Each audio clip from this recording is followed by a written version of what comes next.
And there we go. Good Hello. afternoon, Ontario man. Yes, hi. Um, Weird angle because I'm in a small office. I'm at the in laws. Weird microphone because I'm not traveling with a high quality microphone. That's You, ridiculous. you know, Wooly, as somebody who has done many a sit-down Let's Play, I am intimately familiar with talking to the side of your head. There you go. Yes, this is me just looking at a TV. Yeah. No, and I mean, I brought the good camera, but unfortunately, the size of the space I'm in doesn't leave room for anything in front of me but a wall.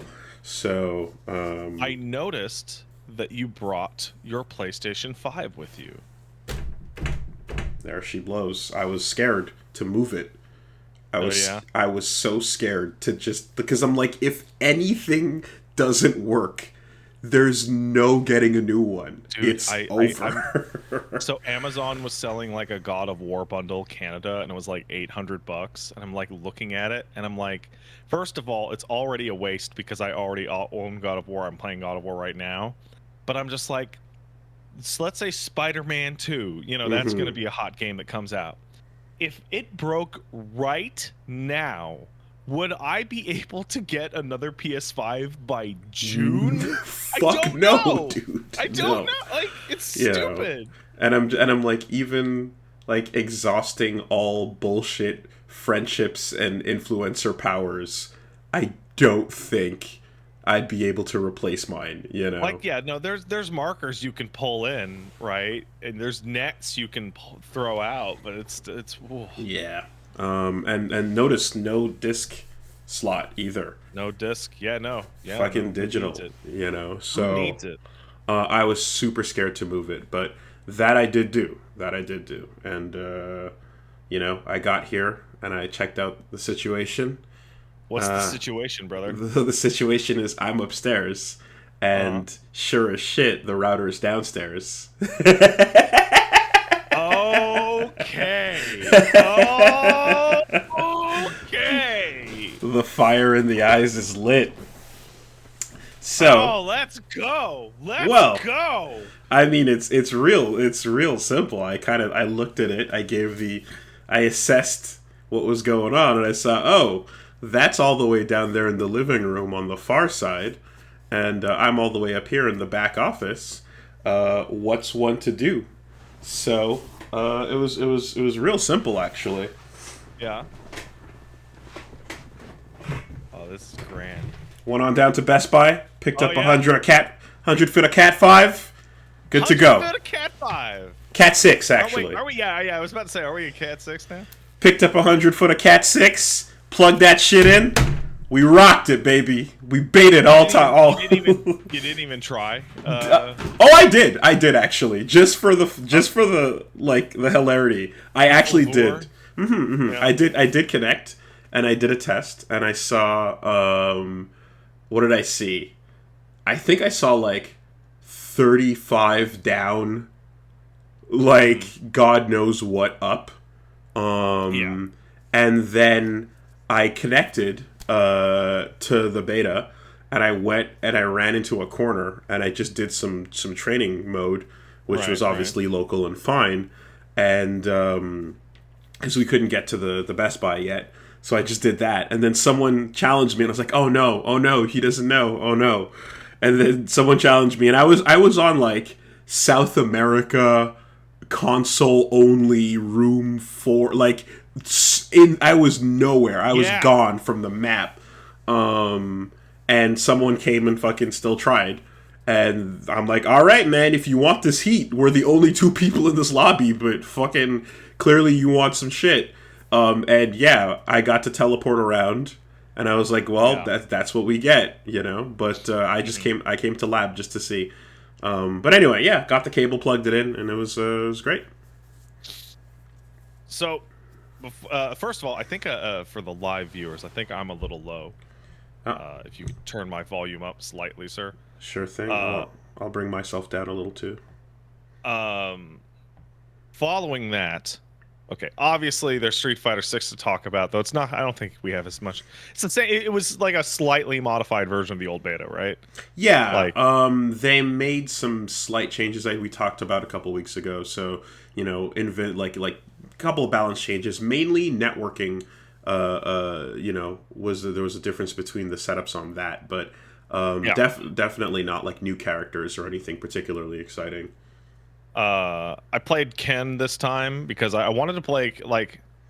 I was talking to Susie about this earlier because we had a match in which like I demolished her, and it was like it was like a person being a child, and she was like, I just want to play Cammy.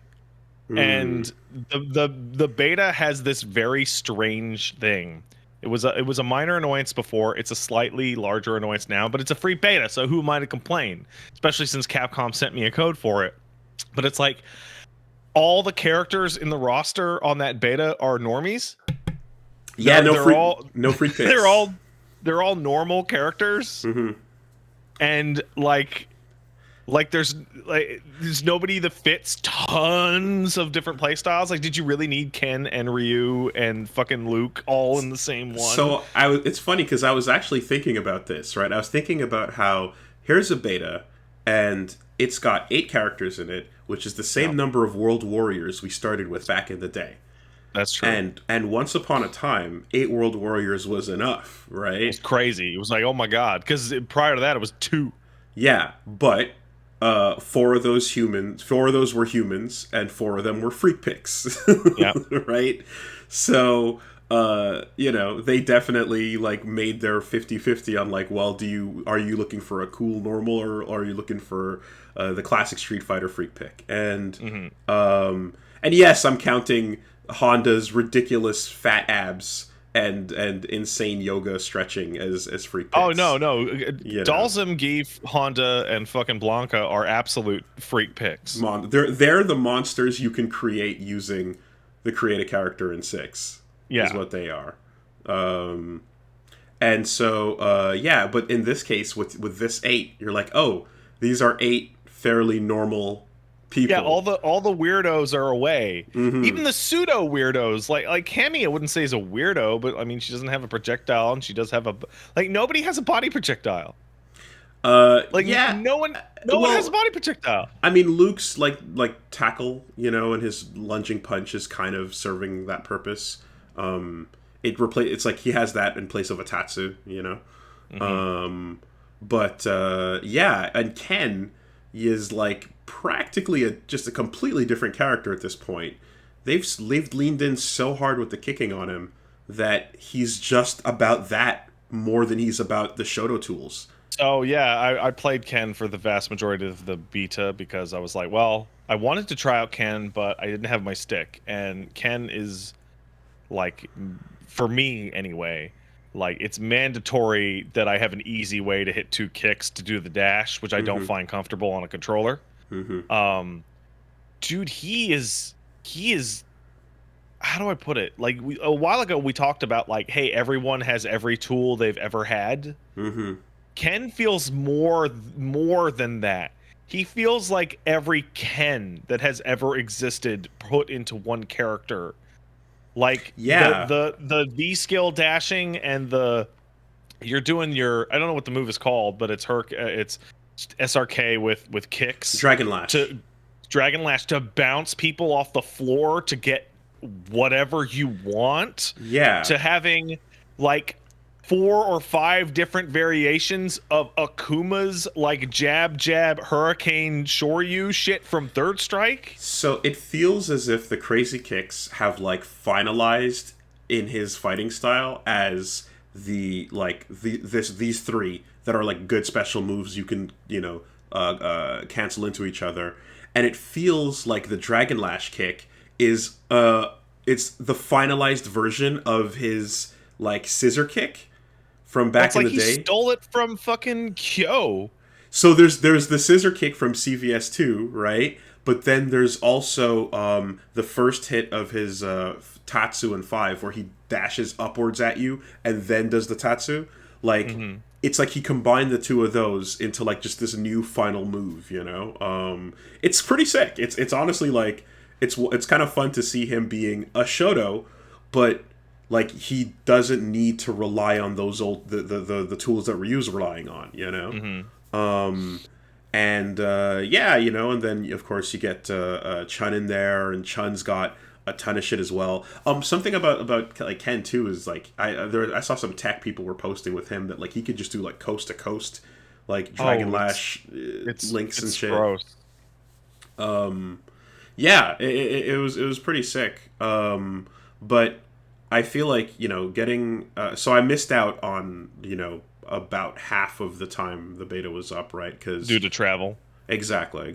I got in a little bit of time sort of yesterday morning, and then before the end of the day last night, you know, I got some more in, but like it was pretty limited in compared to the rest of the weekend. But still getting enough time in to do ranked a bunch, fighting against people, seeing some tech, you know, like something that I kind of didn't get the first beta that I got this time around is like the drive impact fucking button, man.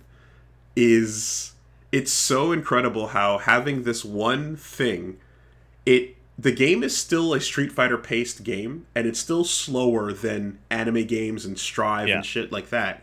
But having that one thing to worry about for the entire match keeps your brain mental stack going, and it makes the game feel faster because there's always a solid 30% of your brain occupied with reacting to the flash. I think that out of everything in Street Fighter 6, Drive Impact is by far the best new feature overall, because it completely changed the way I did almost every match. First of all, I cannot currently react to the flash. I can't do it. Other people can do it to me. I assume that's because they're looking out for it. But personally, I did it twice, and both of those times it was so late that the game froze because it's acting like a parry. Yeah. You when you do it on the last possible frame, you get a real big slowdown on it. Yeah. But more than that is that it has dramatically changed how existing in the corner functions. Because it used to be, dude, I can block this all day. I can block this all day. I'm just looking for my window. He can't cross me up. He doesn't have a good corner cross up. I can just block this. I'm looking out for techs. I'm looking. Okay, do I have an opening? Oh, I botched my opening. I'm still in the corner. Yada yada. Yeah. Now, if you're pressuring somebody and you're all up in their ass and they're rattled, just normal drive, they're not going to be looking for it, or they may not be looking for it, and they won't react. And now you have a little guard break in the corner, and you just bounce them around a little bit. Oh yeah, and if they're not like ready to deal with that, that is going to be well. It's funny because it's like you can call it you can say it's a noob killer, but noobs will kill with it as well.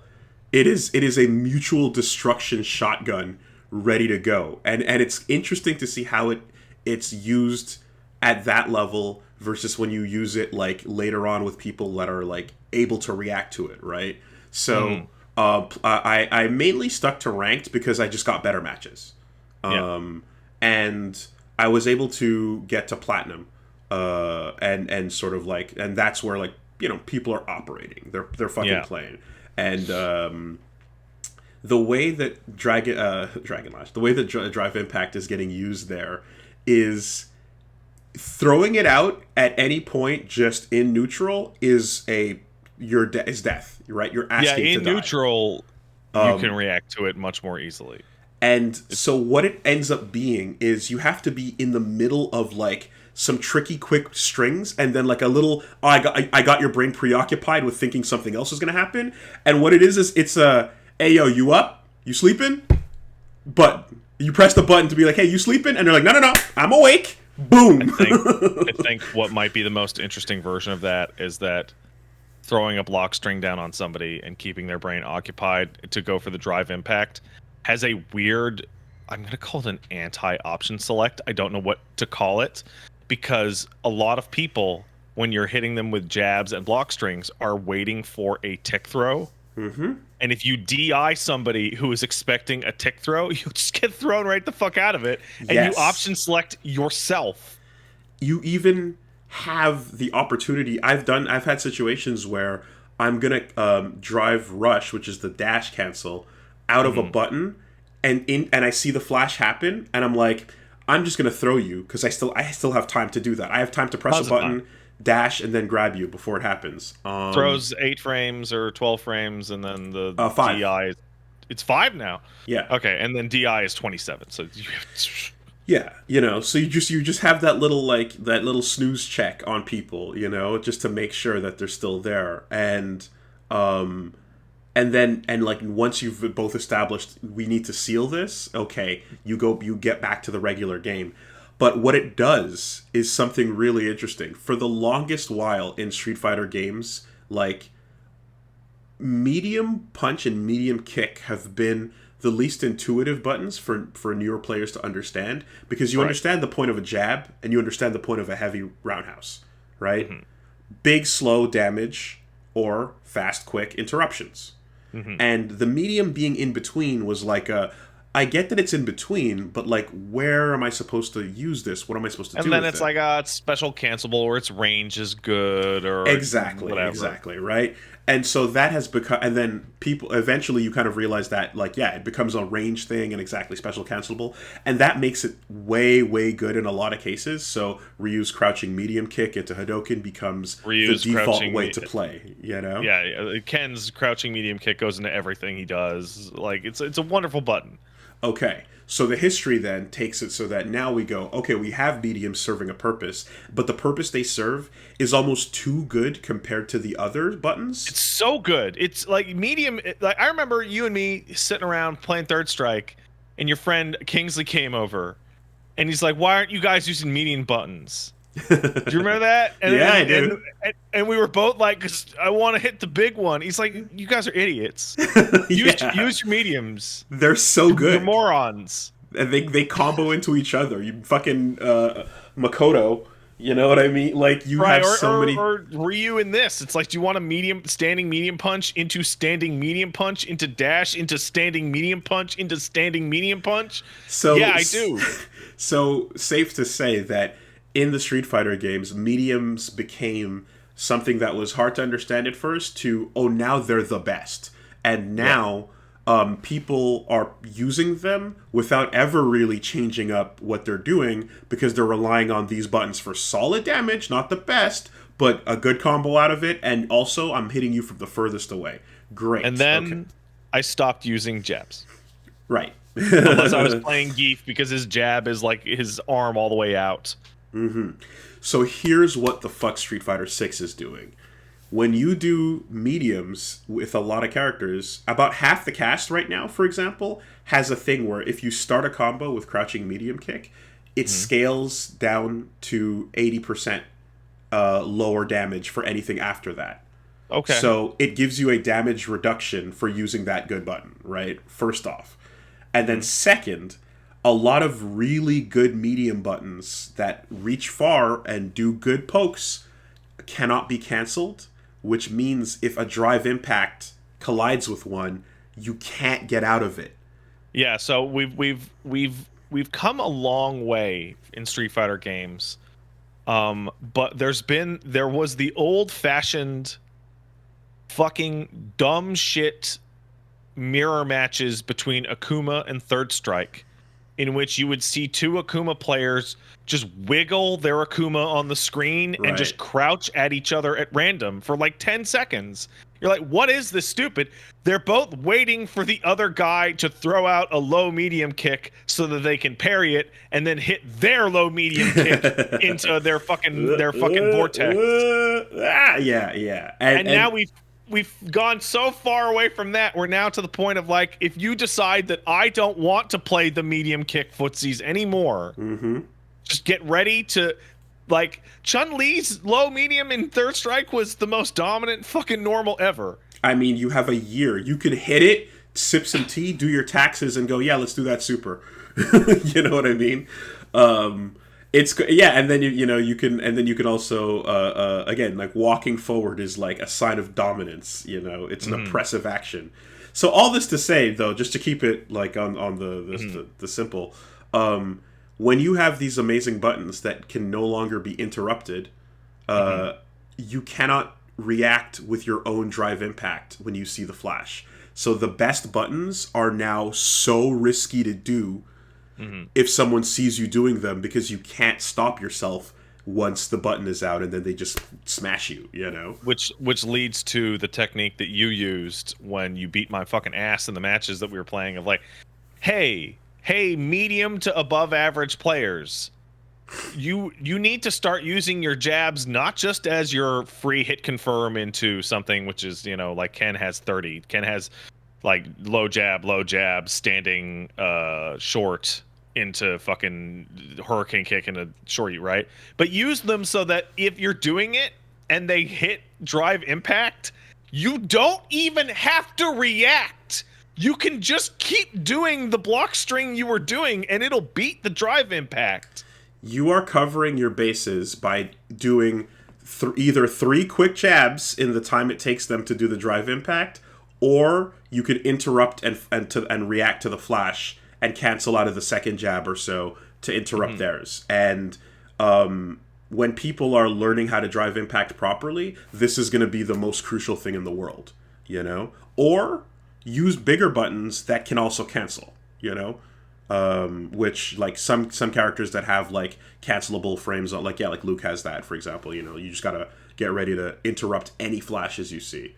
But yeah, it really just serves that purpose of, like, the first time we all touched it, we're like, oh my god, it's so good. It knocks you back. If you block it, you can't punish it. You know what I mean? Like, what the fuck? And it's like, yeah, everyone has a gun, and the solution is to shoot the other guy when he pulls out and draws on you. You know the strangest thing, and it leads me to believe that my issue is not my reaction time, but my mental process for reacting to DIs. I did not react to any DIs in that whole beta. Sorry, no, I reacted to 2, but they were super late, right? With DI. But I did blow a couple people open with, just raw level 3 super. Yes. Just no. So no, you won't. If you have a cancelable button, you can do that too, right? There's a bunch of options you can do, but you just have to be ready for them, And that process of staying ready is more taxing than any other Street Fighter system has ever been. Yes. You did not have to worry about focus attacks like you do about this, right? You did not have to worry. That's way scarier than focus attack. The blowback, the wall, all that shit, right?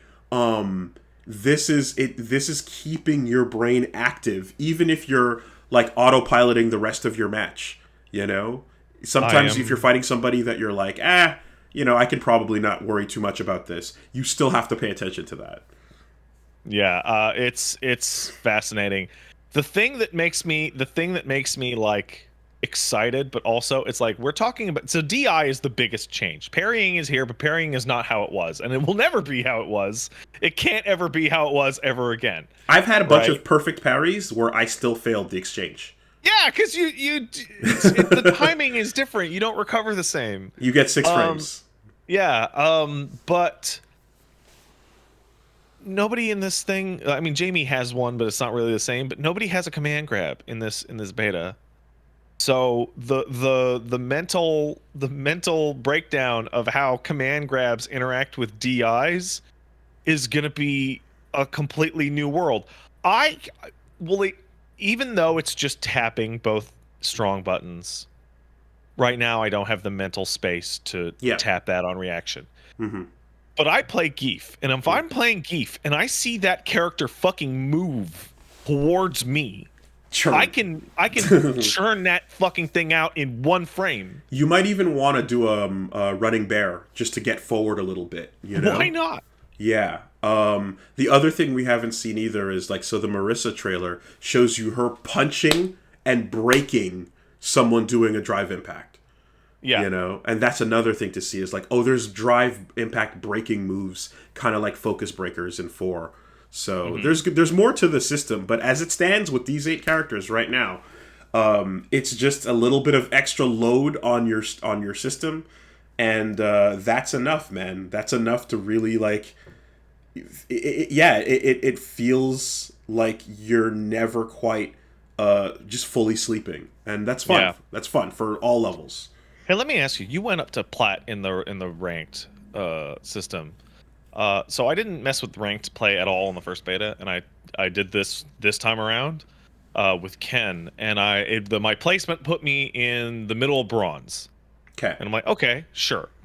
And I played for maybe 6-7 hours on ranked, and 95% of that time was trying to escape bronze. Mm-hmm. And one at bronze 4 was like match after match after match after match of 50-50. Interesting. Right? Okay. And the instant I crested into bronze 5, I flew from bronze 5 to the top of silver in like 10 matches. Interesting. Just like flew through them. And if I had kept going, it felt like I could have kept going into fucking gold, because I hit bronze 4 or 4.5 and then had 16 wins in a row. Interesting. And I was not getting better. I was not. So I think that might have just been roll of the dice on what you got there.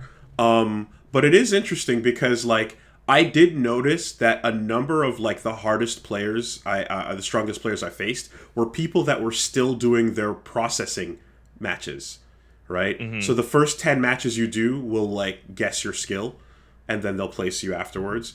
And like, yeah, I like some of the hardest matches I fought were people in placement, you know. And if you do your placements and then like you beat like I guess like the first 3 or so clean, and they're all like feeding you high level people, they're like, mm-hmm. Oh, you're like high potential placement, so we're gonna put you up against people that are like trying to break through the ceiling of whatever ranking they're at. You know, There's also just straight up elo jail. Could be. I don't know if they're ever gonna be completely transparent, because obviously gaming the system is what you want to avoid. But it does. There is an impression that like. But again, it could just be beta random, you know what I mean? Sure. You get what you get. But I fought some people that were in bronze that I guess they just got placed there, but like they're in bronze, but they're clearly better. You know what I mean? Like you fight some people who are like, oh shit, no, I respect what the fuck you're doing. There's also the new game jitters of I did not fight many Chun-Lis. I think I fought 4 Chun-Lis, and 2 of those Chun-Lis were really fucking great, and I'm just getting my ass beat in the corner. I'm like, I don't know what you're doing to me. I don't like, you are a bronze 4 player and you clearly know how to play Chun-Li, and I don't know what's fucking safe. I don't know what the command on that is. So what I'm waiting for, and what I'm almost tempted to become or test becoming, is the terrifying user of modern controls. Oh, because so far I've only fought a couple. I fought a couple of modern control users, and okay, modern. If anyone, I don't know if you guys have had the time to like fuck around with it, but the way that they have it on, right? Every lobby you go into is people asking how to switch off of modern controls, because it puts you in by default. And as annoying as that is for a lot of people, totally get it. I get it, man. I super get it. People coming in and just grabbing it and playing a game and getting Smash Brothers like controls is gonna help a bunch of people probably. And you are fighting people that are like clearly still jumping around and getting the hang of like when to not do things and when to not keep doing the same thing over and over. But they can still, like, you gotta pay attention, you know, because you jump at them and they're like, well, I got my uppercut. It's one button. I'm gonna use it, you know? I played a modern Guile. Yeah. He beat my ass. Yeah. So bad, dude. There you go. There you go. Yeah. Like just Guile with the take away half or even 60-70% of Guile's shit, but given the ability to just do a sonic boom on reaction Yeah. and a flash kick on reaction. Dude, he beat me so bad. There's a lot of people who the speed of the game moving around and stuff is a bit much for them and they're not used to that. Fine. But there's a whole lot of people that are used to games that are gaming speed, you know, they've played other video games and shit, and their whole thing is just like, I just can't do the forward, down, down, forward bit. Like, Yeah. you know? But if I see you in the air and my brain thinks, oh, sure, you can him, if I can just press the one button to do that, I'm gonna press it. Yeah. You know, so yeah, modern is still like it's gonna help a lot of people, man. It's yeah, gonna make people real mad. I saw people. Oh, Oh man! yeah. If you lose, Dude. if you feel like you're losing to modern, you're like, I'm better than this, you're gonna get tilted. Mm-hmm. Like I played the beta on PC this time. I asked Capcom for a follow-up code because I told them, I was blunt. I was like, I'm afraid my PS5 is gonna die and I don't want to miss the beta. And they were like, okay, here's a PC code. So I go to the PC lobbies, and the PC lobbies during 99% of the day is like, GG, yeah, GG, GG, GG, nothing but GGs. But when you play that shit at fucking 2 in the morning Pacific time, it is the most fucking angry, fucking toxic shithole. Everyone is so fucking mad, and they're trying to see what they can get around the censor and what they can fucking call each other, and it's great. It's great. Yeah, I've walked into a couple of lobbies of people just losing their shit. Go fucking Jamie spamming piece of shit, just going off on the whole lobby, essentially. And everyone's like, okay, man, sure, you know. So yeah, I can see the modern tilts come in because you should, in your brain, you end up feeling like I should be better than this person. Why not? You know, and there's never been a Street Fighter where you hand people a keyboard and put them into a chat room in between their matches.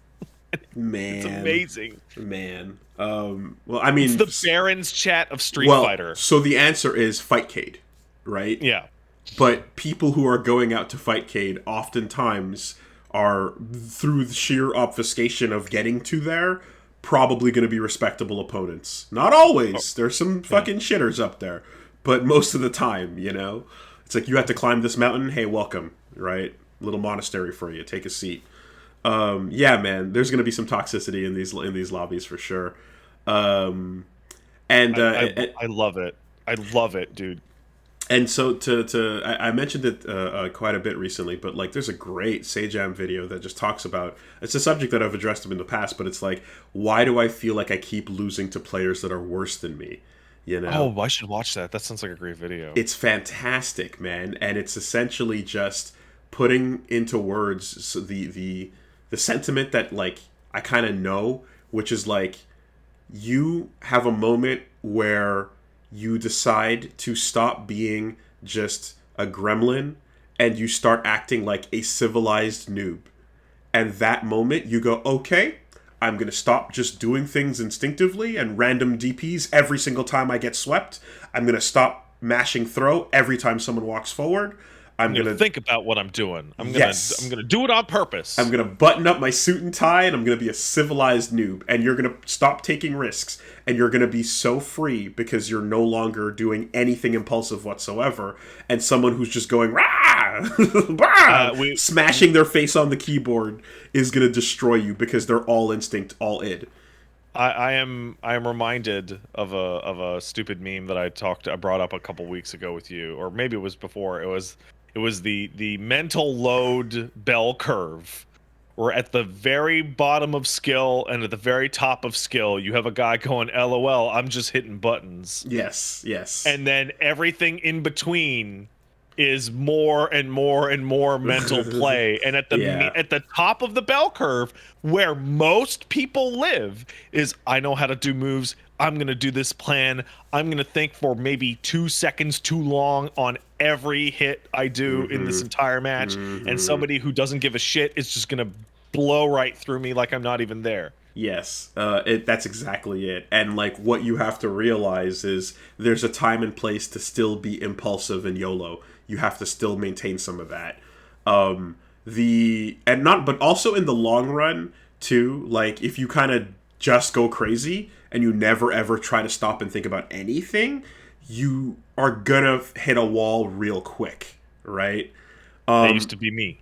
The analogy given was did I talk about this where Sejam was wrestling in No, I high don't think school? so. Okay, so he describes how him and his friend started wrestling in high school, and he was learning how to do all the moves technically and like doing the best he can. But like he was so low level at all of the different things, stand up game, ground game, this that whatever, that he didn't win a single fucking match the entire year. Right? Meanwhile, his friend also knew nothing about wrestling. This is Greco-Roman, that is.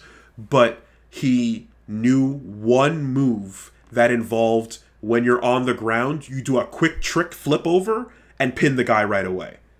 And he won a ton of his first year matches using that on everybody because it was the best trick. No one knew how to deal with it.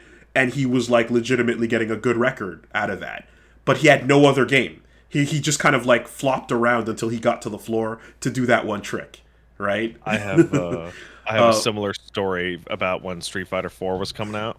So once SF4 got put out for review, I don't know if you remember, but One Up, the game website that was pretty good, got it way before everybody else because they broke the story for Street Fighter 4. And during, I think it's in the review text, but if not, it was on social media, that every single person in that office was playing Street Fighter 4, and they were playing it all the time, except there was only one problem. And that problem was that arguments were escalating to the point where people were ready to throw down. People were ready to actually fight in the office because tick throws were demolishing a full half of the staff, and there's about 40-50% of the One-Up staffers just like could not tech a tick throw to save their life. And the people who knew how to adequately tick throw people were just tick throwing them into the fucking dirt, like literally the entire match. And it was just getting angrier and angrier and angrier. And it's like, yeah, no, the tick throw is a good trick. Yeah. People don't like it. People fall for it. People will fall for it over and over and over.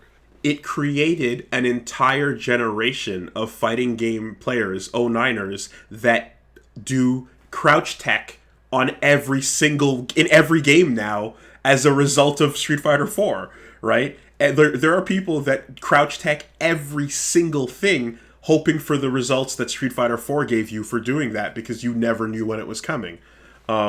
I mean, shit, I fucking had to wash that out of my system and learn the hard way. Yeah, stop crouch teching. You know what? That's how you get shoryu'd 3 times in a row, is when you keep trying to crouch tech. Yeah. You know, Daigo picked up on that instantly.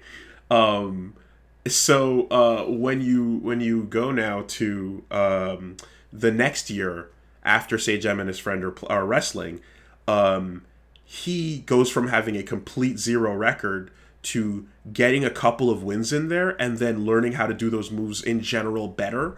And so he climbs and gets up to the point where he's like, oh, now I can wrestle. Now I'm getting some wins. Now I'm fighting for real and I'm better. His friend, everyone in year 2 knew exactly how to counter that one weird trick, and he got nothing.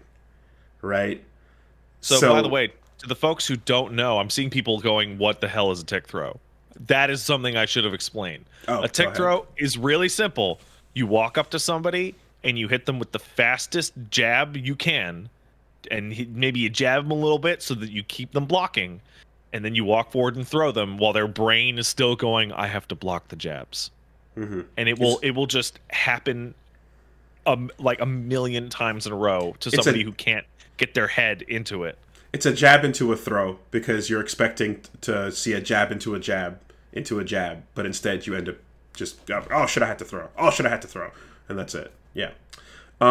So when you sort of look at that sort of perspective on it, the person who is trying to play like kind of properly is going to hit that wall and go, why can't I win at all against people who are clearly worse than me? But people are going to play like children. People who are like, just I'm going to mash DP, ha ha, hee hee. But like the person who has that one trick or that one thing they're relying on, they're going to hit a wall too. It's just their wall's going to come later because they're relying on one thing, you know? there's knowledge check characters that kind of are like this in a way. I talk. Kimberly is that way. I got my ass blown up by Kimberly over and over and over until I realized I could just walk backward from her mix-up. I mean, reacting to the smoke colors is gonna be the best way to fight her. But for now, I've practiced so that the moment she flashes any color smoke, I just do a dragon punch. Yeah, knock her right out of the air. Straight up, or on the ground, But that's it. Like, if you're in Tekken, if you can't fucking learn how to block the snake edge, the big sweep, you're gonna fucking eat it. If you can't deal with Axel just throwing his shit out at you, you're never gonna get past that level, that one knowledge checkpoint. So yeah, and you get situations like you're playing against Ken, and Ken is not using any of his bullshit. He's just like, I'm crazy Brazilian Ken. I'm gonna fucking jump in with a sweep, and then I'm gonna shore you every opportunity I get. If you try to play that guy like a human being, in some cases that will actually get you, because you're like, no one would just do another Shoryuken in this situation. yeah. He's gonna no. He actually totally just did another Shoryuken right in my fucking face, and I ate it because I expected more. So what I ended up doing for again, I fought like maybe 2-3 modern people, and like for one of them, we did a couple games because he was just sitting down, and I was like, yeah, I'll do a set, sure. And like it was one of those things where it was like, oh, I'm getting hit by things that are, because what modern has some combos on it that if they mash the button, if it hits you, it'll do the whole combo, but right. if you block it, it'll stop short. Oh. So there's baked in hit confirms, in other words. That's so sick. It's really, really strong to give people the ability to not have to think about whether or not it hit you. In normal fighting games, if I land the first hit, I have to recognize that it landed on you, and then I have to proceed to do the rest of my combo. But if I just do the combo on you while you're blocking, I'm going to die at the end of that, But this does it for you, right? If for some circumstances. So when you're seeing that happen, that's an advantage they get that you don't, and that's where you have to kind of stop and go, all right, hold on. Let's break it down to the basics. If they jump at me, I'm going to do a crouching fierce. If they walk forward, I'm going to sweep them. And we're going to just prey on their bad habits until they realize that they're bad habits. It's an educational match of sorts, I think Modern Controls has done a really fantastic job of creating a situation where there's because it used to be, I'm a fighting game child. I don't know nothing. I hit buttons, right? Then you would graduate to being a scrub, right? And then rising out of your scrub status is like this mountain. Yeah. It's so far away, because you don't have to just learn how to do your moves. You don't have to learn how to do them correctly. You don't just have to learn basic combos. You also have to get your head into a place where you can think about all this while doing, which is hard as fuck. But now we have Modern Controls, which is the post-scrub, pre-average state in which, you don't have to worry about any of that control stuff. Work on putting them in the corner. Work on defending yourself from a jump in. Everyone gets a free graduation up one level from where they were. Yeah. You get a free pass up to the next grade, for sure. And then once you're comfortable with the corner, once you're comfortable with tick throws, once you're comfortable with basic combos, you'll go, if I was using non-modern controls, I could totally, space this guy out with different flavors of fireball a little more easily, or I could probably do more damage with this combo because this isn't optimized. And then you go and you learn just that while keeping your old stuff. Right. One of the smartest things about the modern controls is that you can still do a normal move input and it'll work. So even if you do a Hadoken with the modern controls traditionally, you'll still get that move. You do a Tatsu or a Shoryuken, those moves will still come still out. Get the strengths? Yeah. So that's great. So you get to experiment with your own system as you fight, you go like, let me try doing Hadokens. I want to do a fierce one. I want to do a light one. If I'm going to use the auto button, it's going to give me the one strength, you know? So I have to, so like, I know that's a crutch, but it's there. But I can try to get better at just doing the one I want. And it lets you experiment as you still have that shortcut button. Oh, dude. I think when I go play a character like fucking Kimberly or something, I think I'm gonna be using tilt controls. Yeah. Also, I'm seeing people point out, and there's a guy in the chat that says modern control Geef is going to be a menace in bronze. Yeah, I can't, like, grapplers have always been the most like goofy to learn because the 360 is such a bizarre motion, and people fuck it up and they jump. Giving him any SPD off of a one button is a terror. It is a nightmare. Well, I already pointed out that if you do a raw super with modern controls, it does 20% less damage from doing a normal super input. Fuck it. So I guarantee you command grabs will face the same penalty. Whatever. The SPD's never been about its damage. It's about the range of Geef's arm across the world. It's the threat. It's the threat, you know. But there's going to be a major damage reduction for doing the easy operation version of that, for sure. And I really think we should call them tilt controls. Sure. I mean, whatever you want to call it. Reminds me of like the Wii U. Like, I'm using tilt controls, but also every time I saw somebody lose to modern in that chat room, they'd lose their damn mind. I mean, quite frankly, like, if anything, Smash Brothers, by having the Ryu do traditional moves for better damage, or Smash inputs for Smash damage, that already was previews of what was coming down the line, you know? Because you do the Shoryuken with up and B, and it's just like whatever. But you do the actual Shoryu input with your move and Smash, you get a better Shoryu, you know. Yeah, you know what? The next time the beta rolls around, which I'm sure there will be now that we know the game is out in June, I'm probably gonna spend a couple hours like messing around with characters that I don't know how to play using modern controls, because learning a brand new character sucks. Like, it's fun, it's but a lot, like though. it's a lot. I think the biggest change possible made that was a good choice was, hey man, your ranked play between characters is completely separate. Of course. Yes. Yeah. Because, dude, I talked about this before. I played Street Fighter V and I got Abigail up to, I don't know, like silver, maybe gold, and then I went to play, I'll try out the Geef, and my Geef was actually really bad. Yeah. And you got to fight the same level of opponents. I got fucking destroyed. Yeah. So one thing to note too, as well as that, like, the modern controls have you hold a modifier button, which makes it so that like you do 3 types of auto combo. You know, the light auto combo, the medium, and the heavy. And those, if you're learning a character for the first time, those are showing you what combos to do with these characters if you do switch over to them on Classic. Here's a nice B&B. Do that one.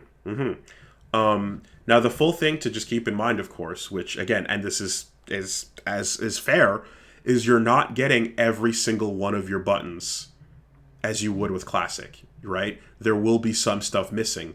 And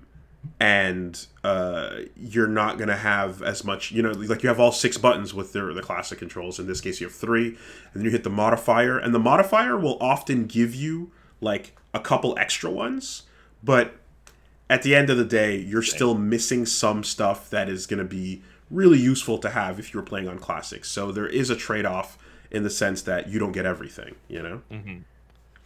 And modern control seems to be like a total success.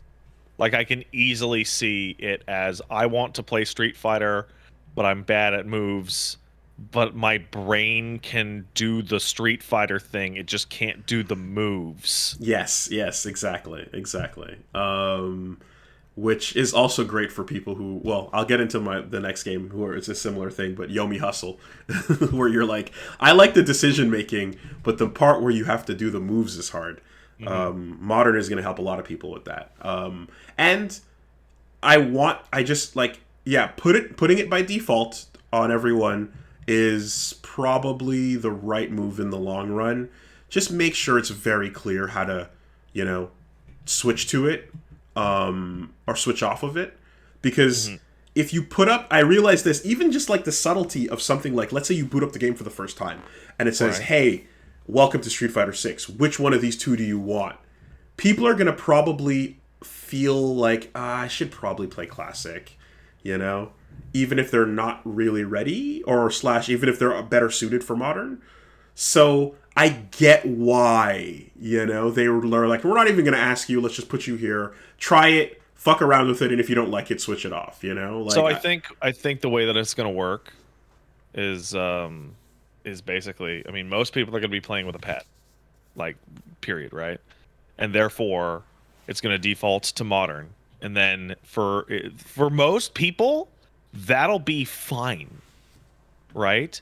And it's going to go and it's going to hide the ability to change it inside button select where it lives now, because anybody who is into it enough to want to check or change their buttons is going to be the kind of person who actually wants to use classic controls. yep. People that are using tilt controls just and loving it, they're not going to change their buttons.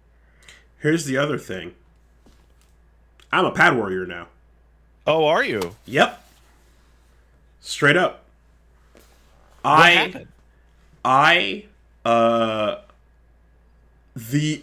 reaching over for the drive impact buttons is too Get out. slow. Shut up. You're insane. It's just Not the, for becoming a pad warrior, but for that reason. like, and not, no, not just that, not just that, like legitimately, like Strive on pad, and I Oh, have played. you? Yeah, yeah.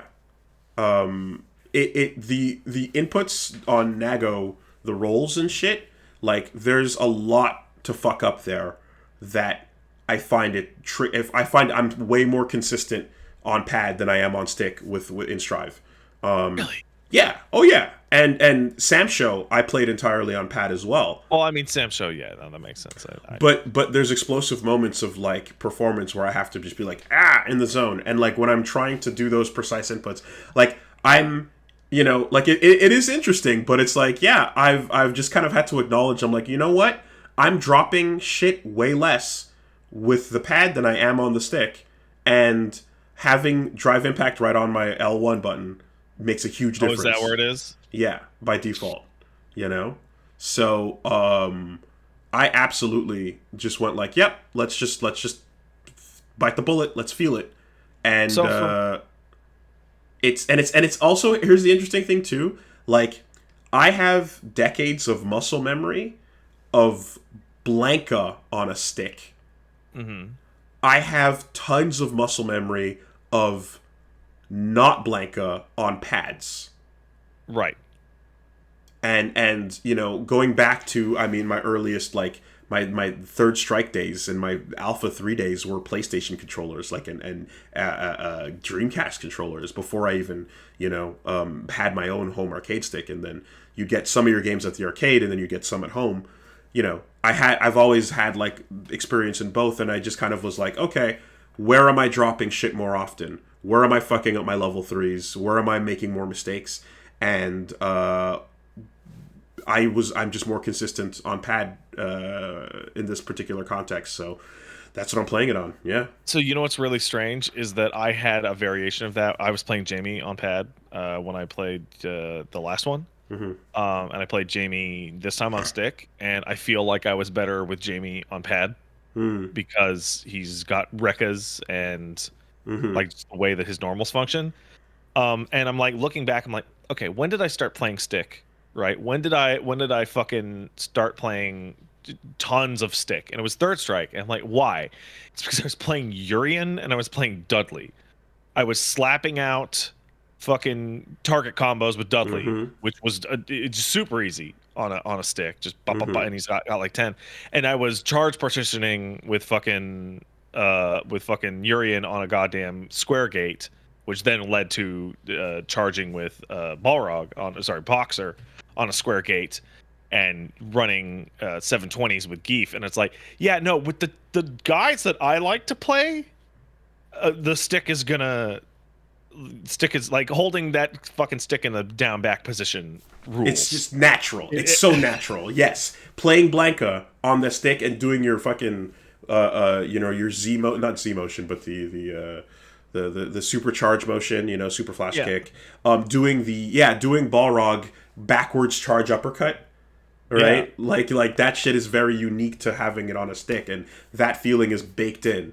And same thing with churning butter for 360s or 720s. Like it's a snap rather than a. But with like Ryu, yeah, straight up. I probably would be better with a pad. And for years, and this has been the thing. For years, I've been way better getting supers out on player 2 side than player 1 side. Right, yeah, the double quarter circle motion for me. Because like you just roll your fingers backwards. You twitch your wrist backwards naturally. Rolling forward is a more dexterous motion. Yeah, I can super confirm like a motherfucker on the player 2 side. That's it.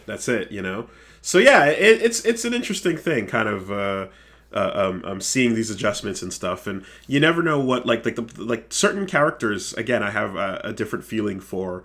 When I play like Killer Instinct, I fucking feel that stick in my bones. Like that game's super fun. Even my minor time with it, I was like, no. You want that, yeah. But in this case, the nature of this whole fucking DI game plus realizing that other stuff is like, yeah, let's do it this way, and I feel it feels better for me.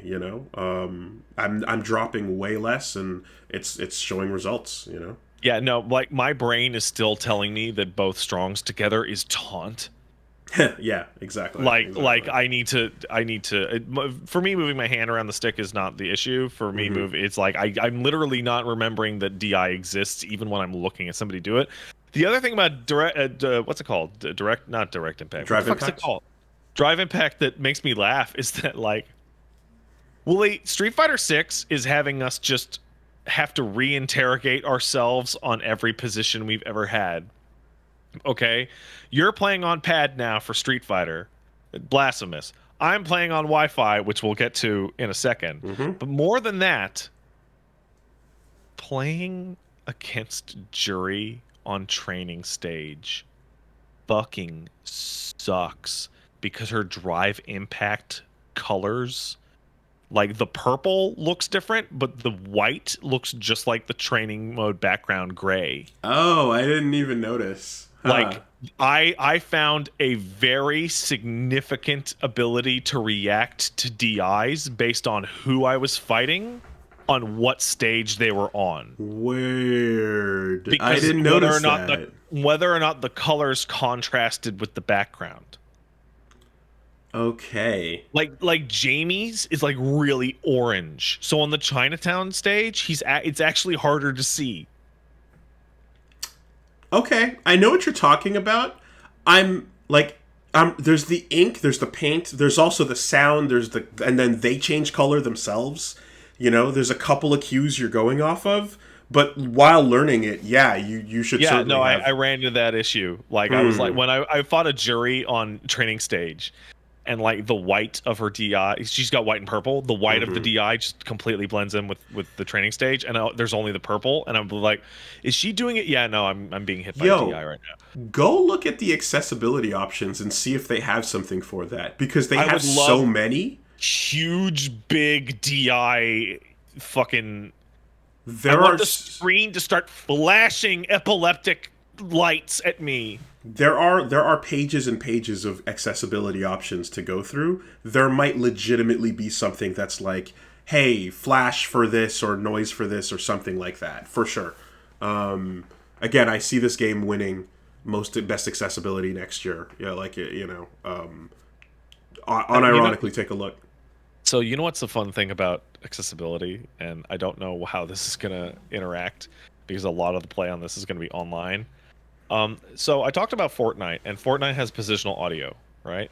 But you can also go into accessibility and be like, I'm fucking deaf. I can't hear positional audio. So I want you to put the positional audio circle on my crosshair that shows me exactly where sound is coming from every time there's a sound. I fucking play with that on 100% of the time.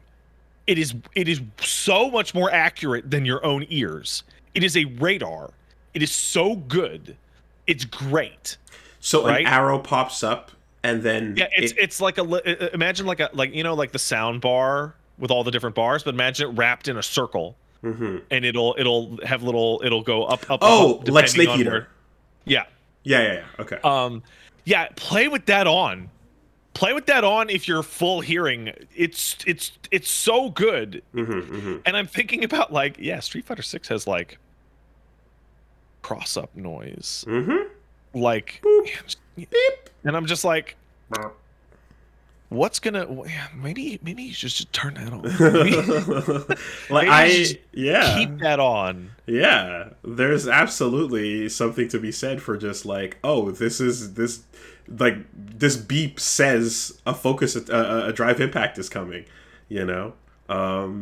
You have all kinds of shit, and if you can just pick the ones that'll help you, why the fuck not, you know.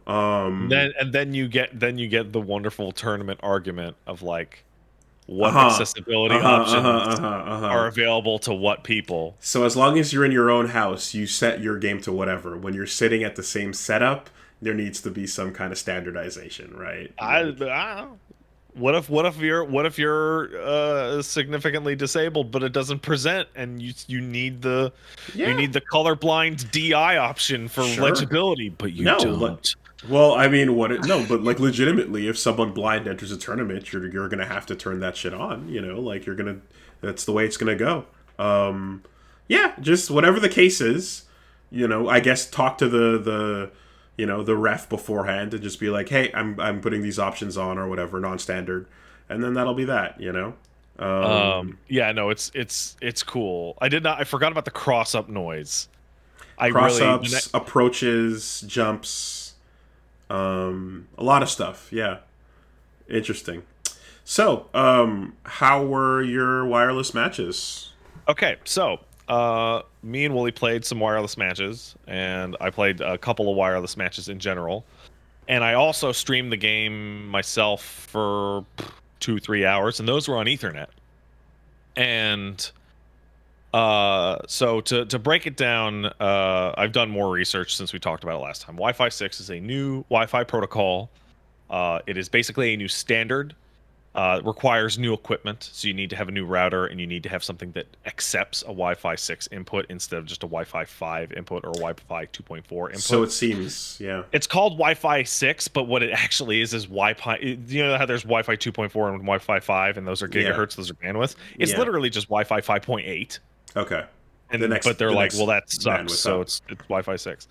Which a PS5 is not a Wi-Fi 6 device. It absolutely is.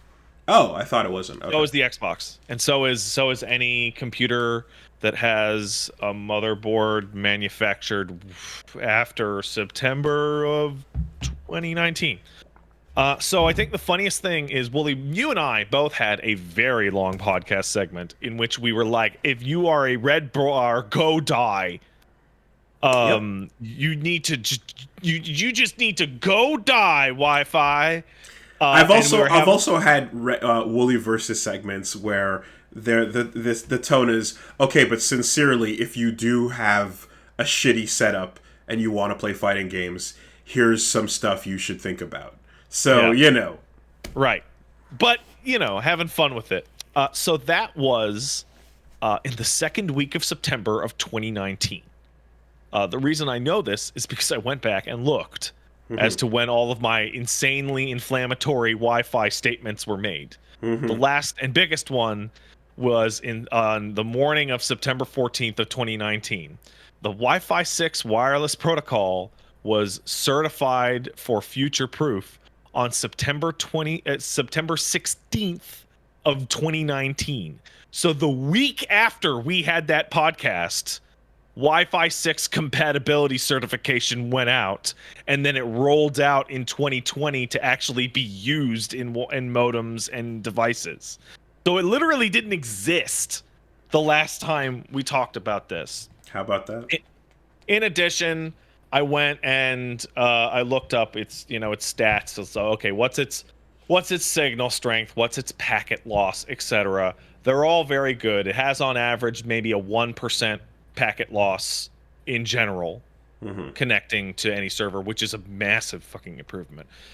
It also colors the Wi-Fi. I don't know how this works, but basically the biggest issue with Wi-Fi for the longest time, in addition to its signal strength on like 2.4, right, or 5 even, was the fact that every other device in your house also uses those spectrums. Your microwave can fucking blast out 2.5 gigahertz fucking radio signals.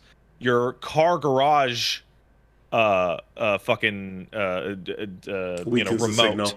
your remote control, your fucking DVD player, they're all broadcasting out at 2.4, right?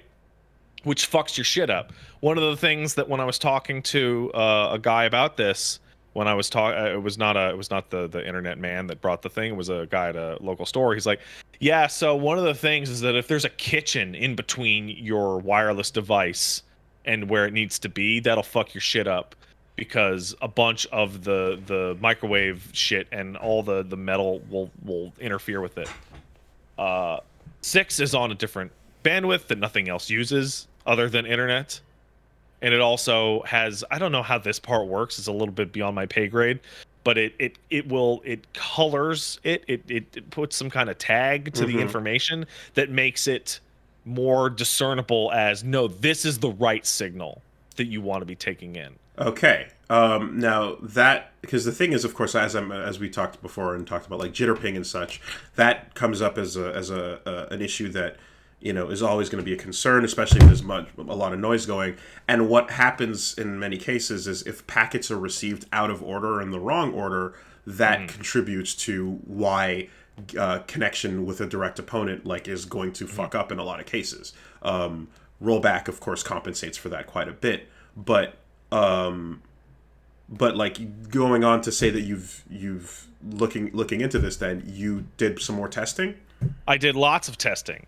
I've run speed tests on both setups maybe 50 times. Okay. The download speed on the Wi-Fi is approximately half of my maximum speed because it has a bandwidth cap. Okay. Right. It can only go so fast.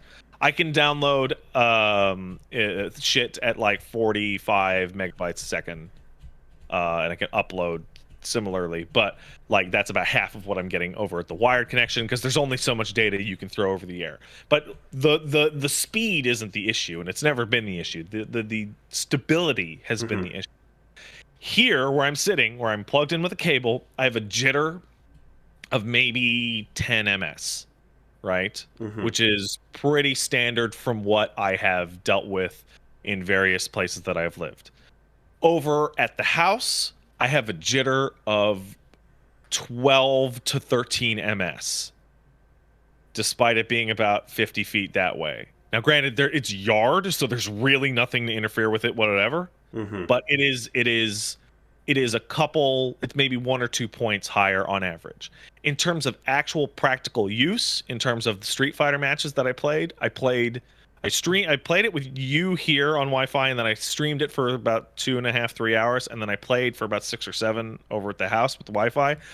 I could determine and this is obviously up to the net code as well.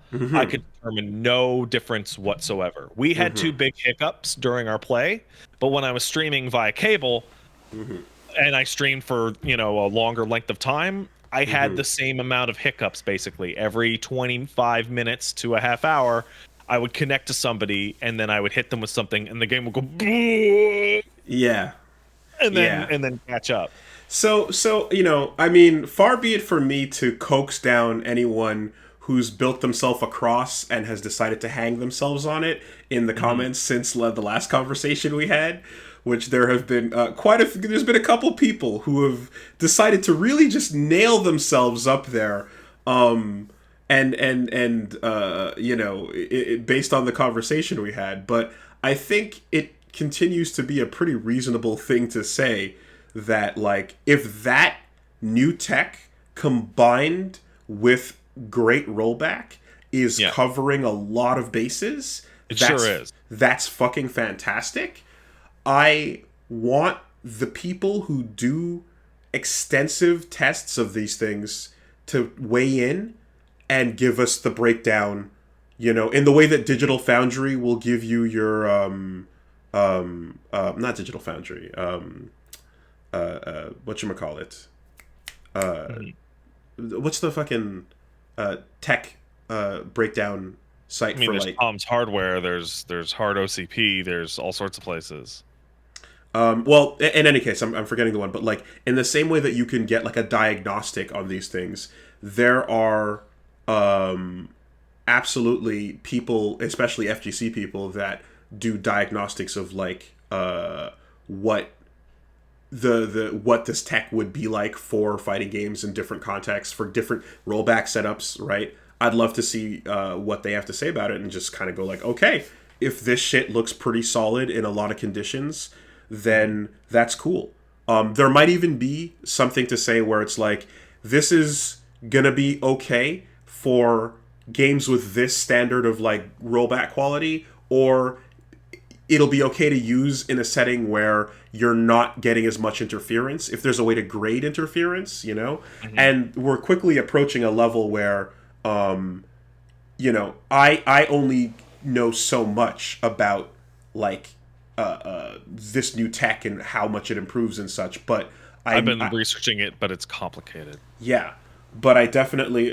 Digital Foundry. I was correct. Okay, yeah, that's correct. I would like to see like people that are much more experienced kind of like take it for a spin and do a lot of the tests that they usually do to give a report on it, and then it's like, okay, cool. If so, that's a fantastic thing to be able to just be like, all right, guys, like it can be done. You might need to invest in getting a Wi-Fi 6 setup if you currently don't have one, you know what I mean? But there might be answers for some people. And that's a totally reasonable thing, pending we get that information and that conclusion. Yeah, but on a casual report from what you're saying though, you're getting something interesting.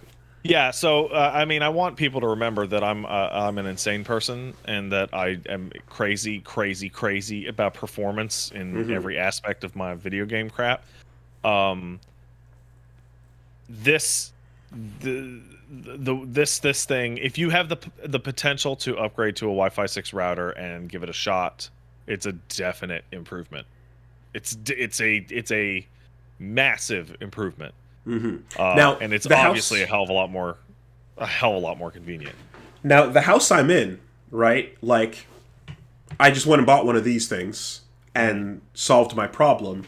And if you're in a setting where you can solve it that way, you probably still should, right? Yeah, I'm in because the people down fringe case here of like, I'm not running these. I'm not digging up my yard to bury a fucking cable. And furthermore, like, my mother-in-law doesn't have Wi-Fi 6. You know what I mean? No, like, so this is how it's going. But yeah, the potential that the times they are a changing, as the netcode improves and this, you're seeing more consistent services and things like that. Like, fuck, man, it would be great for fighting games to not have this thing that not all, but most other genres don't have to fucking worry about, but the nature of the genre is one that is speed and reaction based in a way that, is like, it asks more of the average game in terms of just moment to moment, frame by frame reactions than most other genres. So it's always going to be an edge case, a more difficult case, unless you're playing fucking online rhythm games, which are also frame by frame. Yeah. It's this weird We are thing. gamers that what the fuck is it? The speed of light is too slow for us. Yeah. Yeah. It's made me think like one of the things is like, I have not tested it with delay games, right? I've tested it with shooters. I've tested it with FF14. I've tested it with Strive and SF6. right? I haven't tested anything that's like classic delay-based netcode. And part of me is just sitting here of like, no, I'm not going to. Uh-huh. Um, Let's leave that in the dark. like, no, I hit this moment and I'm like, no, you shouldn't play fighting games that have delay-based netcode anymore. We're at the tipping point right now where like the entire ArcSys catalog is being retrofit with it. Street Fighter 6 will be coming out relatively soon. Sam Show is KOF. getting retrofit. KOF is like, no, you should actually just stop playing fighting games that don't have rollback. And you know, there's always there's the ones that are like not on official rollback, but on fucking emulator rollback or Right, yeah, whatever. play Yeah, that version. you know. Like, because the idea of like, well, okay, this new Wi-Fi standard is actually incredible for rollback netcode, but what about those old games that have terrible netcode? It doesn't work with them. I'm like, fuck those old games. They shouldn't have come out like that. I mean, it sucks if you're a huge fan of the systems of Grand Blue. What can I like? It really it sucks if you are a huge fan. You know, if you want like Tekken at its peak. But yeah, when I said KOF, obviously I mean the ones that the Steam re-releases of '98 and 2002 But like that's it. Like there's a bunch of games that are like, okay, well, if you really want to play these, you're gonna have this problem, you know. I think there's a really strange time period thing going on where like really old games have been like re-released with rollback or been like modded or like pirated to have rollback in them, right? Yeah. And then brand new games are all coming out with rollback now. So the only ones that don't are from this era in which they could have, but they didn't. Yes, because fuck them. The oldest ones are easier to do because you just need to run it through the emulator. The modern ones are doing it from the ground up because we won't let them get away with not doing it. And the ones from the era where they could have but didn't were built from the ground up wrong. And yeah, Tekken 7 was built wrong. and so the retrofit is so arduous that they just are like, nah, fuck it, you know?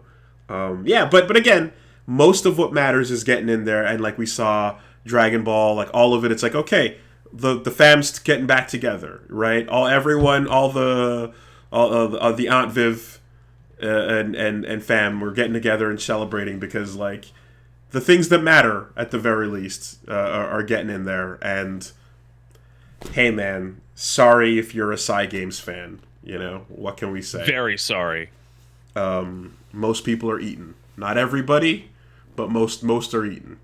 It's Cygames has to be holding that up, right? Like that has to be what's happening. Yeah, they probably are the ones that have to choose to pay for it, you know, because and of course the fact that they're like, well, let's invest in a world tour without it is just the most baffling thing in the world. But whatever, man, whatever. That's cool. There's other great games to play.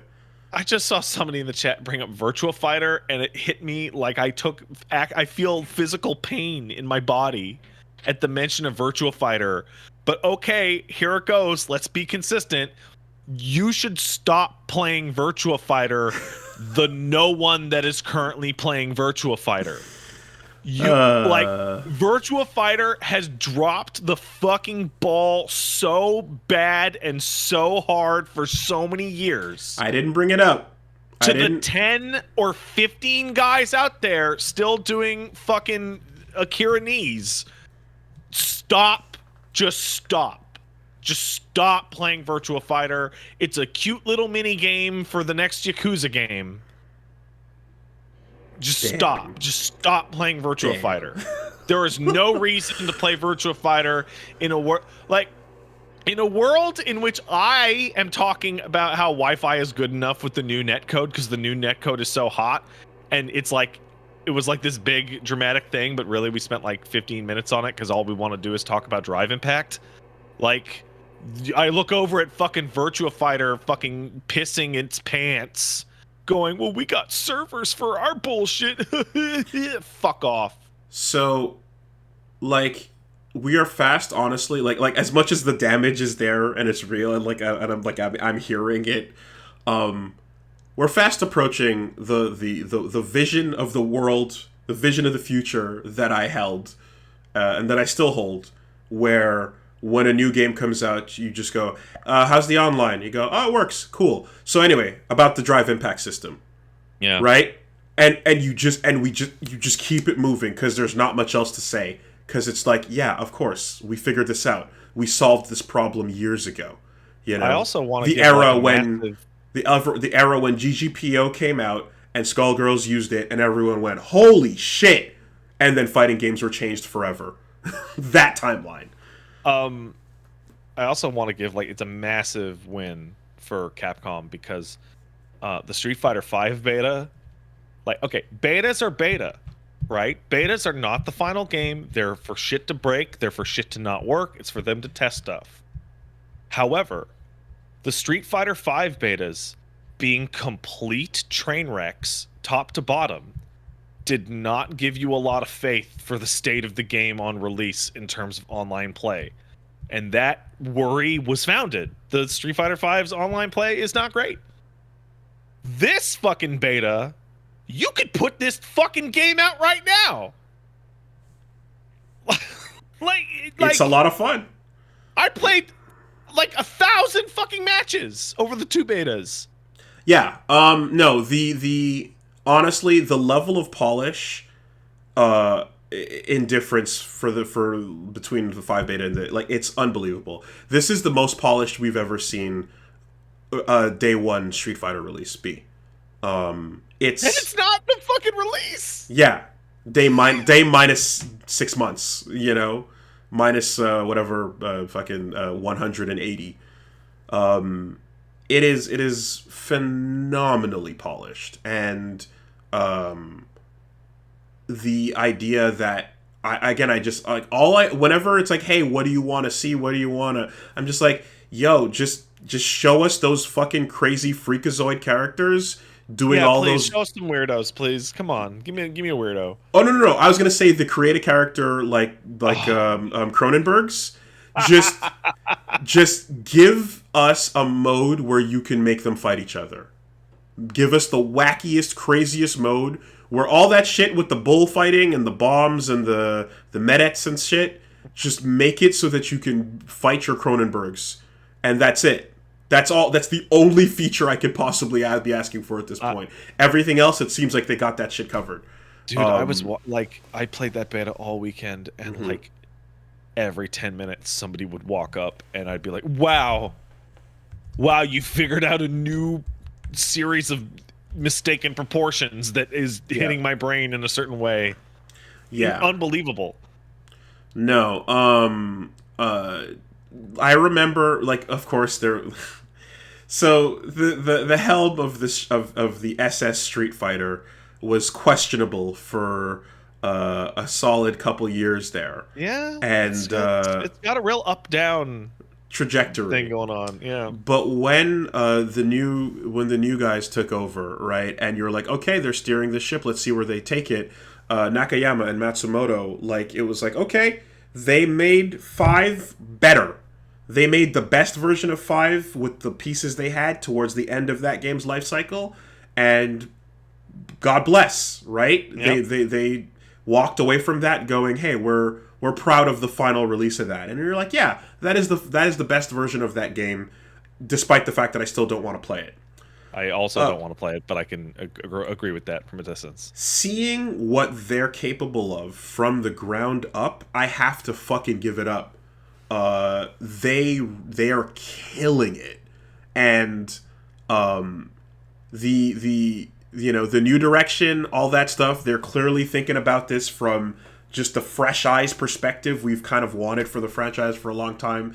And, like, sure, there's room for shit to there's room for improvement when you have a fucking squinty-eyed Luke on the front of the box going, ah! Did you see they changed that? Did they? They changed his face. They changed his facial expression. No, wait, hold on. They updated the box? Is that no? You might have got trolled. I hope I didn't get. You might have got trolled. Hold on. They should have. SF6 changed. I did not. I did not hear about a change on the box at all. People are saying they did. Hold on. No, no, no, no, no, no, no. I don't believe. You got? Did I get trolled? You got trolled. I'm looking at StreetFighter.com right now. It's the same one. You got trolled. No, yeah. they have to change it. There's tons of photoshoppers, but no, no, no. Anyway, regardless of all that, they're doing a fucking solid job, man. They're doing. Japan gets alternate covers. They're like doing the inside cover. Mm-hmm.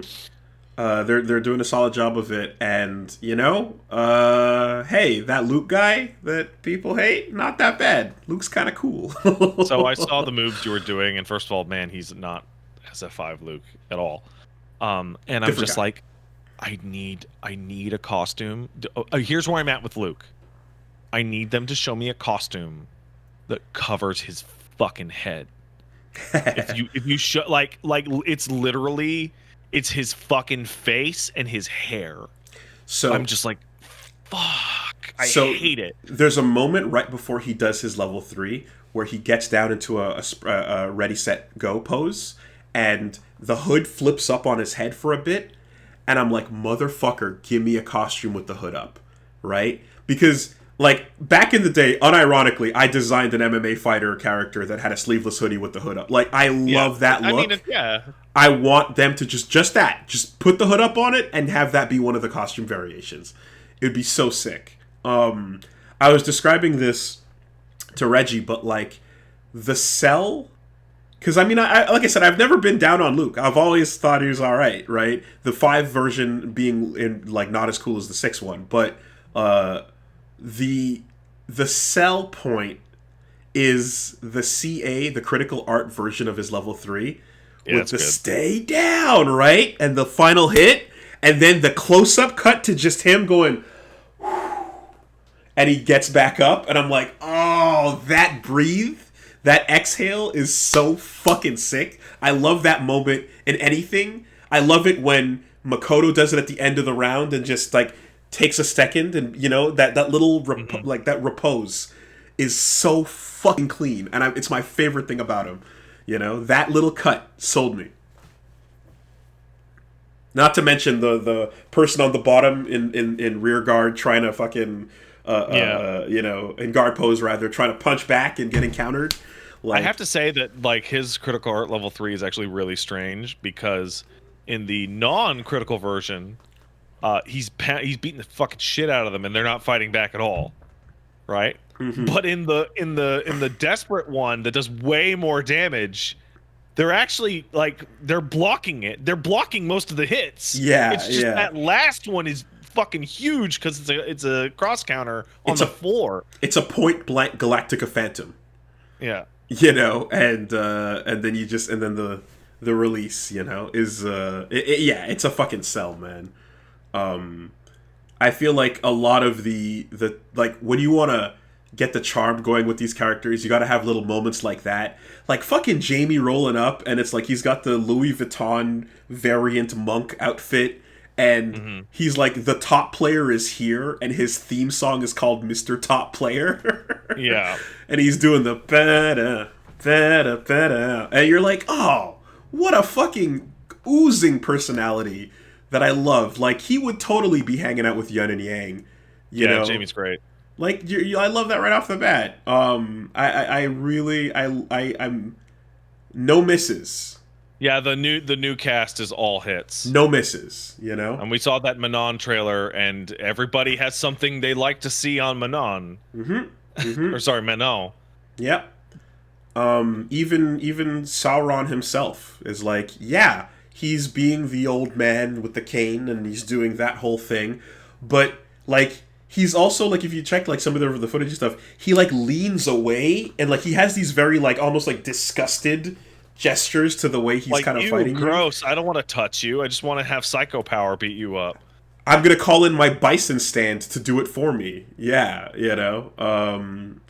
want that vibe. I want every character to land, like, right off the bat with whatever it is they're doing.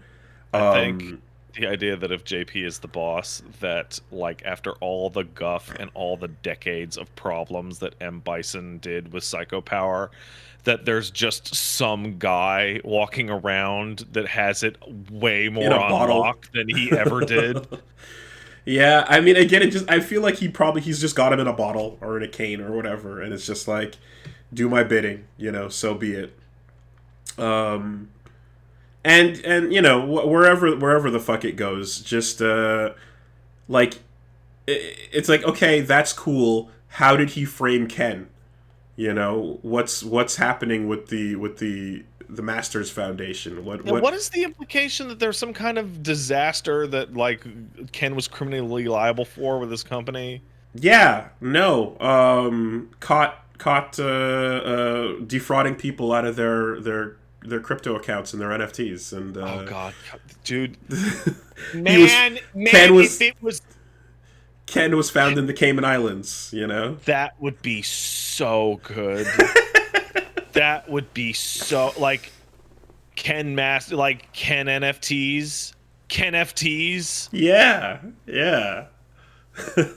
And then he's like, I didn't know. I don't know. Yeah. I feel like it has to, like, for him to be on the run, I feel like it has to be like loss of life. Yeah, like a building got built with shoddy materials and fell something on happened. Yeah. No, to be perfectly honest, it's more like Dan FTs would be the way to Dan go. FTs. Dan would be going super hard down. You get a free road. block of toy with your Dan FT. Mm-hmm. And a free lesson, actually. Come on down to the Psycho coin is popping off. Come invest. I hate it. Yeah. I want to play Marissa so fucking bad, dude. It's crazy. I'm watching that trailer right now, and that counter punch. It's crazy. Where she puts you into an awkward position on the floor to just, like, god damn it. Yep, and I really hope that the loose ties between I forgot what it was, Pankration, I think, the fighting style that Urian and Gil use, and like the ancient Greek tie-ins with, the Egyptian bit as well. Like, I'm hoping the Illuminati kind of comes into play in some way there. It'd be more interesting. It's fun I hope that she's... Marissa is like, I need to kill that fucking fish. I hope that's her storyline. Just move the Pankration fucking mantle from Jeffrey McWild over to Marissa. Gotta kill the devil shark or whatever the fuck that thing is called. Was his boat the McWild? Didn't he lose his boat? I think that's the whole story. I want to say it's a bit like Dudley, where it's like, oh, my dad's car got fucking stolen. Fuck you, blood vendetta forever. God, I love how fucking stupid a bunch of these storylines are. Yeah. How did his car get stolen 3 times? Mr. Gotch is a really bad security guard. Yeah, he really is. He makes a great pot of tea, but yeah, man, Street Fighter 6. They changed the logo on Peer Pressure. They might change the box art. Who knows? That logo is a massive improvement. It's so much better with the fist and stuff, with the button inside. It's a way better logo. Yeah. I was also I was sitting around and I was like, man, June 23rd. June 2nd, that's so fucking far away. And then I was like typing something and I looked down at my keyboard and I'm like, that's the best release date ever. Because it's coming out in June of 2023, so it reads as 623. Alternatively, it's coming out June 2nd. Sorry, it's coming out June 2nd. 23, which is Shoryuken Day. Shoryu again, and then if you do 02, 06, 23, that's a super shortcut motion. That's pretty good. I didn't even catch that. That's fun. Shoryuken Day. Yeah, save the date. Exactly. Yeah, man. I mean, I'm telling you, like, I'm sitting here with already just the sounds of smooth jazz stuck in my head. You know, just That battle fucking, hub is good. just a little soft little piano. Do, do, do, do, do. You know, I'm like, So yeah, so it's interesting because one of the only things that did bug me about the beta was that you can't go into training mode and wait for ranked play. You can only go into the training yes. mode and wait for Wait on the somebody to walk cabinet. up to your cab. Yeah, But I feel like that functionality is there. It's just not unlocked because there were a bunch of features after ranked matches that were also grayed out, like fight your opponent in training mode after a ranked match. for sure, for sure. I mean, when you search for ranked or casual, you see the option to have both colors on. There's definitely going to be a way to continue searching for a ranked match while doing other things. And I'm going to assume as well that, like, you know, okay, this is just the battle hub, but the battle hub is one of three different full-sized games or whatever they're calling it, right? Like, each of those three things on the main menu is divided because it's like a major mode. So Hmm. the traditional mode on the right, which is just the like normal arcade and all that shit, you're going to be able to just go straight into training from there without sitting at a cabinet, you know? Yeah, so I was messing around with the PC version, and there's a weird side effect of playing that game on the PC because of the different modes, and that is when you go into the frame rate counter and goes, "What's your maximum frame rate?" You can set it to 30, 60. So you can set it to 60 or 120, right? But it says when you switch it to 120, by the way, you're going to be displaying at 120, but the game will run at 60 in the following modes, and it's every single mode you could possibly play online. Mm. And it goes it puts its foot down and goes, Yeah. no, The online moment for you're this shit runs online. at 60. The fucking system works that way. You're not Yeah. fucking with it. But Great. you want to play World Tour at 120? Great. Fucking go for it. Yeah. Well, because the rollback iteration of the game, because there's always the invisible third thread, right? The rollback thread, what the fuck is it supposed to do when we're on different frame rates? Like, what is that neutral thread supposed to be? It's supposed to shit itself and freeze. Yeah, so that makes perfect sense. Like, that'd be crazy. You know? I fought some people that the connection was okay. So the match was really bad, but the connection seemed fine. Mm, And what I'm interpreting is that they aren't able to hit 60, okay. and the rollback is going crazy. It can't fucking handle the fact that I'm fighting somebody at 40 frames. Did you have any matches where the delay changed between rounds? Did you notice? Okay. I noticed actually delay would change not between the delay would change once or twice between rounds.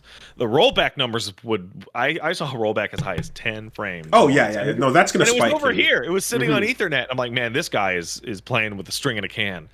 Because the feature to test for this beta specifically, again, is the idea of before, if you had a drop in your connection and the delay increased and then it got better, it would decrease the delay again so that your moves would become more responsive. But your brain has already started adjusting for the lag, so you're like, god damn it, this feels bad. So then, like I said, now it's going to be like, we'll just keep you at the slowest one, and For you'll just adjust to delay, that.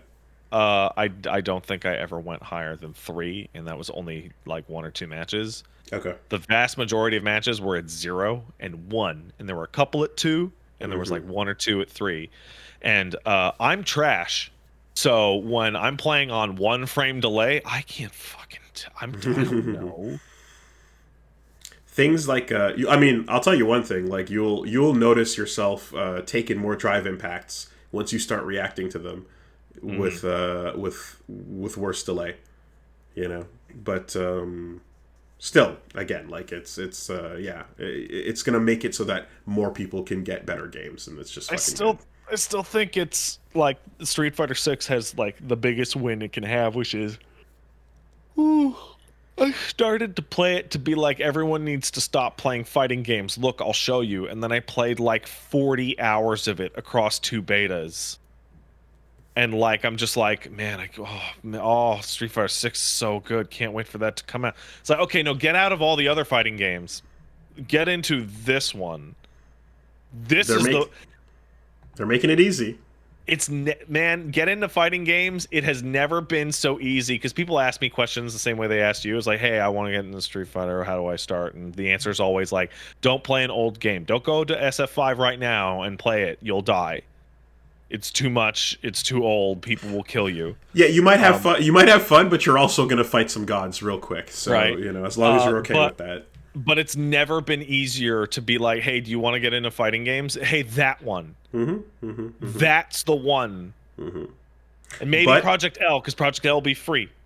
But as I stated with the analogy, when next week, God, I wish, when next year comes around and the game releases, it's still, the race starts now. We fire the gun in the air. We all start moving. The longer you wait, the more behind you're going to be. So just keep in mind that, like, every time you don't start at the same time as everyone else when the race starts, your arrival late is going to be harder if you want to be with the pack. If you don't give a fuck about being with the pack and you're okay with the fact that it's going to, you're going to take more L's to people that are, still starting, but also the majority of people have gotten a lot better, then that's cool. But if you're not mentally prepared for that, get on the starting line with everybody else when launch day comes. That's you gotta be there before the children get discouraged and leave. When you hit the fucking button to join the server, the announcer yells, "Get in there!" And like, what better words could you use to encourage? So yeah, man, fucking kudos to the new producers and just like, let's go. Okay, so big Street Fighter 6 talk aside, I wanted to just briefly, there wasn't much else to it, but in terms of my week, and it's also, I guess, a news story part of it as well, I'm super into Yomi Hustle. And what's that game called? Well, this is the news story. It's called Yomi Hustle, you see. But there was a problem. The problem is that a new game called Yomi 2 was recently announced. And this is from the Fantasy Strike universe from Serlin Games. And so there appears to have been some legal conundrums and a cease and desist. You telling me that David Serlin's being a hater? It sounds like Sly Ivy, or Ivy Sly, excuse me, the creator of Yomi Hustle, the really fun turn-based fighting game I've been fucking jonesing on, is trying to reach out to no avail to Serlin, who said, don't use the name Yomi.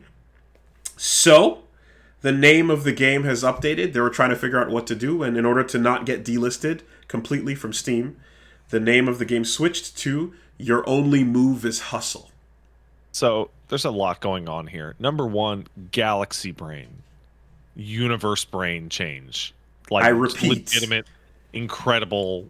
Your only move is hustle. Like, brilliant. Like, just incredible. What just the also, fuck you gonna do but hustle? Also like a little thumb in the eye. Yeah. Too, right? And, yeah. That's also some Black Album shit if I'm making it up in my own brain. But it's like, it's great. What a great name change. Second of all, like... Yomi. Yomi 2. You can't use the word Yomi. We own the word Yomi. I'm like, didn't you make a chess 2? Dude. Oh my god, you're right. I forgot about that. Like, fuck off. Oh man. Damn. That's true. Chess 2. Well, nobody owns the word chess, so fuck off.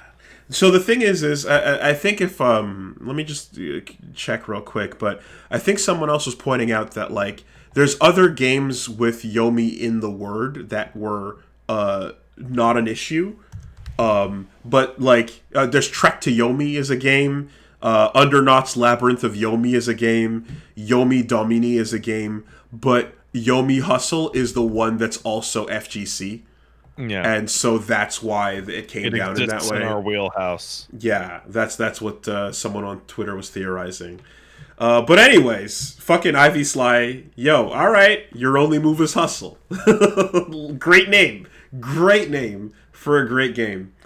Um, I continue to encourage people to have fun with that. Hitchhiker has been like having a lot of fun because he pointed out like he was showing me some examples of like how this is the whole thing you were just saying about like the chat room in the lobby of a Street Fighter game is just not a thing, right?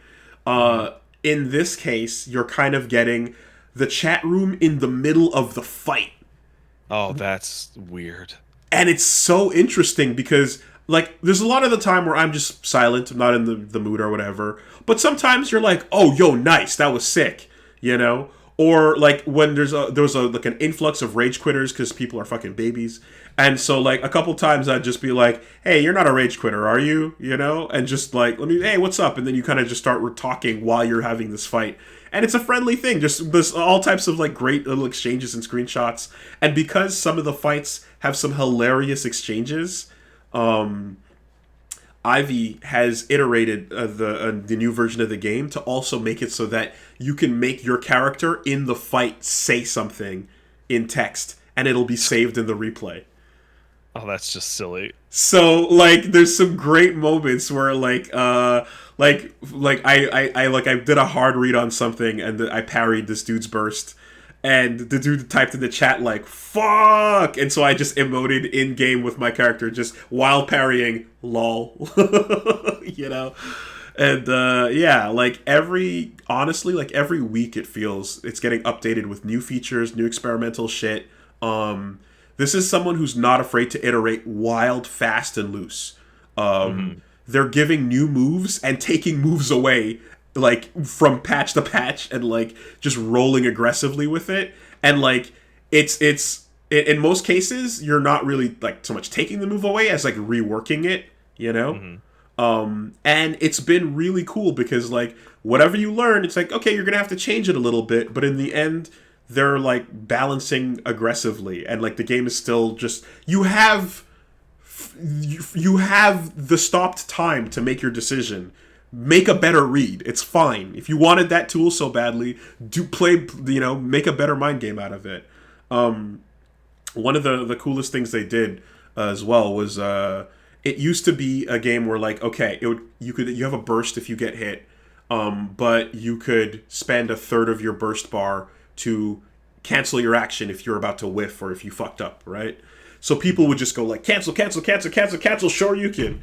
And it would be like, oh, okay, every fight would be two people running up to each other, and then like, and then one gets through because we're all out of bar. And so then the next change was, let's make it take half a bar. And they're like, cool, but people are still doing it nonstop. And they're like, okay, let's make it take the entire bar. Like, yeah, but that's too much. But now the whole mind game of like the guess is like completely eliminated. It's like, okay, how about this then? It takes the whole bar, but we also put in a new system which lets you do up to 2 fakes per exchange. So I can put a move out into the ether that says, I'm about to throw a fireball, maybe. And you see the ghost of my move about to happen, maybe. You know? And if I decide not to, I can interrupt it, or if I let it rock, then it's real, you know? And you can do the same thing up to 2 times, and it's built into every exchange. So you don't lose the anime battle, Dragon Ball crazy JoJo fight shit. Oh, pardon. You know? But now it's just acknowledging that this is how people were playing. Let's make it a part of the system, you know? It's a lot of fun, man. And it's a fighting game played slowly, one turn at a time. And there's different things about like how to speed it up. There's like chess clock rules where it's like, okay, here's a compromise. If you don't want to do a half an hour per fucking game. Yeah, no, I would play this game with chess clock rules only. Yeah. So the new rule set is 30-second turns, you know? And you can turn that off if you want, but depending on the people that are down, like you can set your rule set up. People are doing custom rules, people are doing custom modded characters. It's a ton of fun. Whatever version of it you want, if you're patient or impatient, you can, get that and play it. But like the bare bones of what's happening, where you get to just like make hard reads against people and like fake them out and shit, like it's such a great fucking time killer. It's a lot of fun. I just can't wait to see like with all these stick figures and shit, and people are making all these fun ass combo videos. Like, is there ever gonna be an attempt to, get some sprites, or are we just gonna ride the stick figure battle train all the way through? It's funny that you mentioned that, because I had an experience with something that I also looked at for a long period, and I'm like, getting the sprites from the most basic graphics possible. Oh wow, that was a big step to actually put graphics on it at all. Like, Yomi Hustle is running a million different fucking things simultaneously on a black void. And I imagine that, like, actually adding sprites to the different, like, permutations of events and holding them for long periods would be a huge endeavor. And I played Dwarf Fortress, which after 20 years finally got a patch that adds graphics. Did it now? Okay. It's the only game that I can think of that fits this profile at all. Dwarf Fortress, prior to a couple weeks ago, was an ASCII game, and it was an ASCII game dating back to 2002. I've heard of it. Was just getting updated and updated and updated and updated, and adding every feature you could conceivably understand with no graphics. And people would put out mod packs. Yeah. That would add their own graphics. Keep in mind, of course, sometimes adding graphics is not the way to go. Nidhogg. And other times, the simple placeholder graphics you have are fine. Vampire Survivors, right? And but Nidhogg 2 is it's the worst. So fuck go back button in full effect. But Dwarf Fortress is a word that has been floating in my brain as like, oh yeah, that's a thing, but I don't know what it is really, or what's up with it, and why all this noise about Dwarf Fortress now. So the why all this noise about Dwarf Fortress now is by far the easiest question to answer, and that's because it came out on Steam and it has graphics. Okay. Right. It has a mouse interface now, which means you can use your mouse without having to download like a mod pack. So like a human being, like a regular human being, could play Dwarf Fortress as of now. Okay. Right? Yeah. I'm looking. And you have heard over the years people's Dwarf Fortress stories about, oh man, all my dwarves took off their clothes and decided to start eating each other because a squirrel barfed on them, or whatever, right? But it was never actually very clear to me what that game actually was. Mm-hmm. And what it is its own genre. It is a sim game in which you are a top-down god perspective, and you are working as a director to a group of dwarves. You can direct them to build. You can direct them to harvest materials. You can direct them where to build. You can direct them what to build. You can direct them however you like. However, they have their own stats, their own needs, their own wants, and then they will do things on their own time. It was the longest and most difficult thing for me to understand, because in my head, an RTS or go build it, right, becomes, I put the fucking, I clicked the button to build the thing, and then I moved it over to the fucking spot, and I said fucking build it, so I expect 3 guys to walk over and start building it, right? Mm-hmm. Instead, what it does is it goes into like a generalized work task thing, and the dwarves now know, oh, okay, Pat wants us to build the thing. When one of you has time, can you go start building it? And as they pass by each other, they will talk, and then they will go and hang out and fucking complain that they don't have their own room, and then they'll go back and do it. And then I'm in the process of setting up work orders inside the interface, and let me tell you, it's the most complicated interface I've ever seen. So, Like, like one of those factory games, but like it's also The Sims where there's yes, personalities. Okay. yes. And uh, you know, I'm clicking on dwarves to find their basic needs, and it's like, oh, this guy's complaining that he doesn't have anywhere to pray. Right. So, okay, well, I'll direct the dwarves to mine out a room underground and then put a shrine in there. And then I have to go into my zoning bylaw function in order to zone the room as a place of worship so Jesus. that they can Okay. do it. Okay, now I'm going to zone this corner as the tavern. Then I'm going to name the tavern. Then I'm going to have them start working on fucking benches. Oh, they don't like that I shove them all into a dormitory because I like to do things efficiently. Okay, I'll carve out all these rooms and then I will use the bedroom zoner ownership tool to fucking assign each bedroom to a dwarf, and now they're a little happier. Oh, and now there's a trading company coming. Oh, did I make anything to sell? No. Okay, do I have anything extra? Okay, I have some food that I got made. I accidentally made too much food because I didn't disable the ability to use booze to make the food. So now there's a bunch of booze food. Can I sell that? For shit, etc., etc. And it's just this massive orgy of interconnected systems. Yeah, so the sentence describing the game on Steam is the deepest, most intricate simulation of a world that's ever been created. Mhm. That's a Um, huge mouthful of a sentence right? to throw out there. And every conceivable permutation of interactions between two states will occur and be simulated, right? I was told, don't let cats into the tavern because if dwarves get too drunk and vomit on the cats can die, and then the cats' corpses will be in the tavern, which will cause people to vomit more and possibly get, Mm-hmm. just just Mm-hmm. every Mm-hmm. conceivable simulation of events because it's been in dev for 20 years.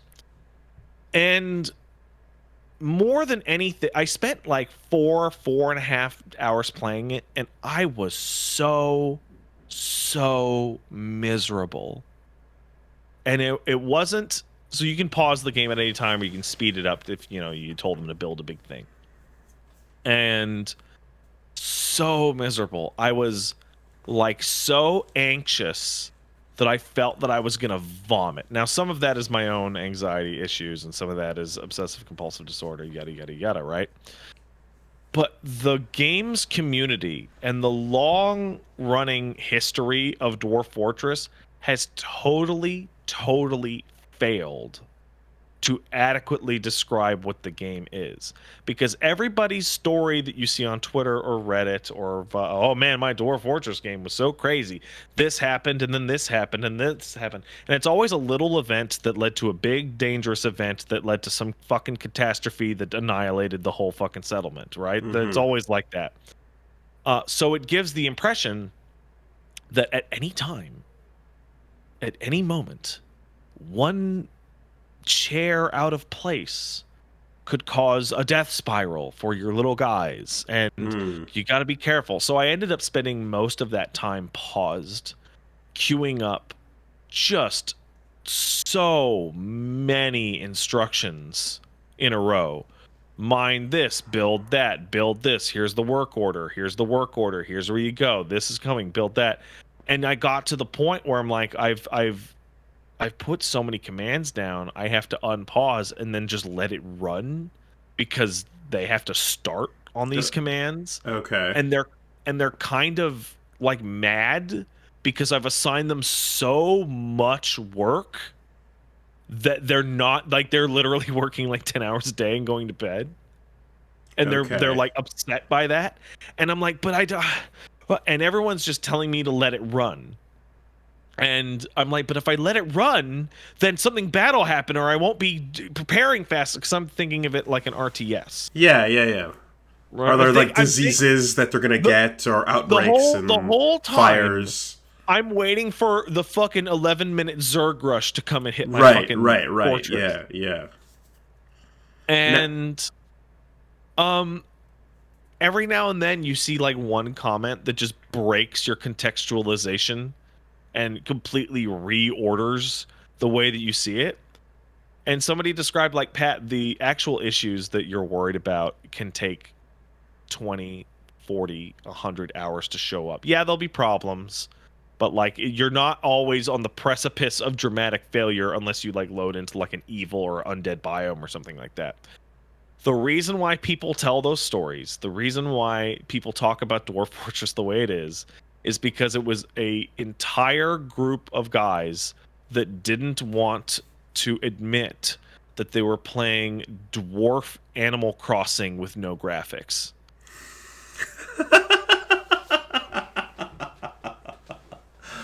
Oh my god! It's not an RTS. It's a fucking it's an Animal Crossing. It's Okay, The Sims or it's Animal Crossing. Okay.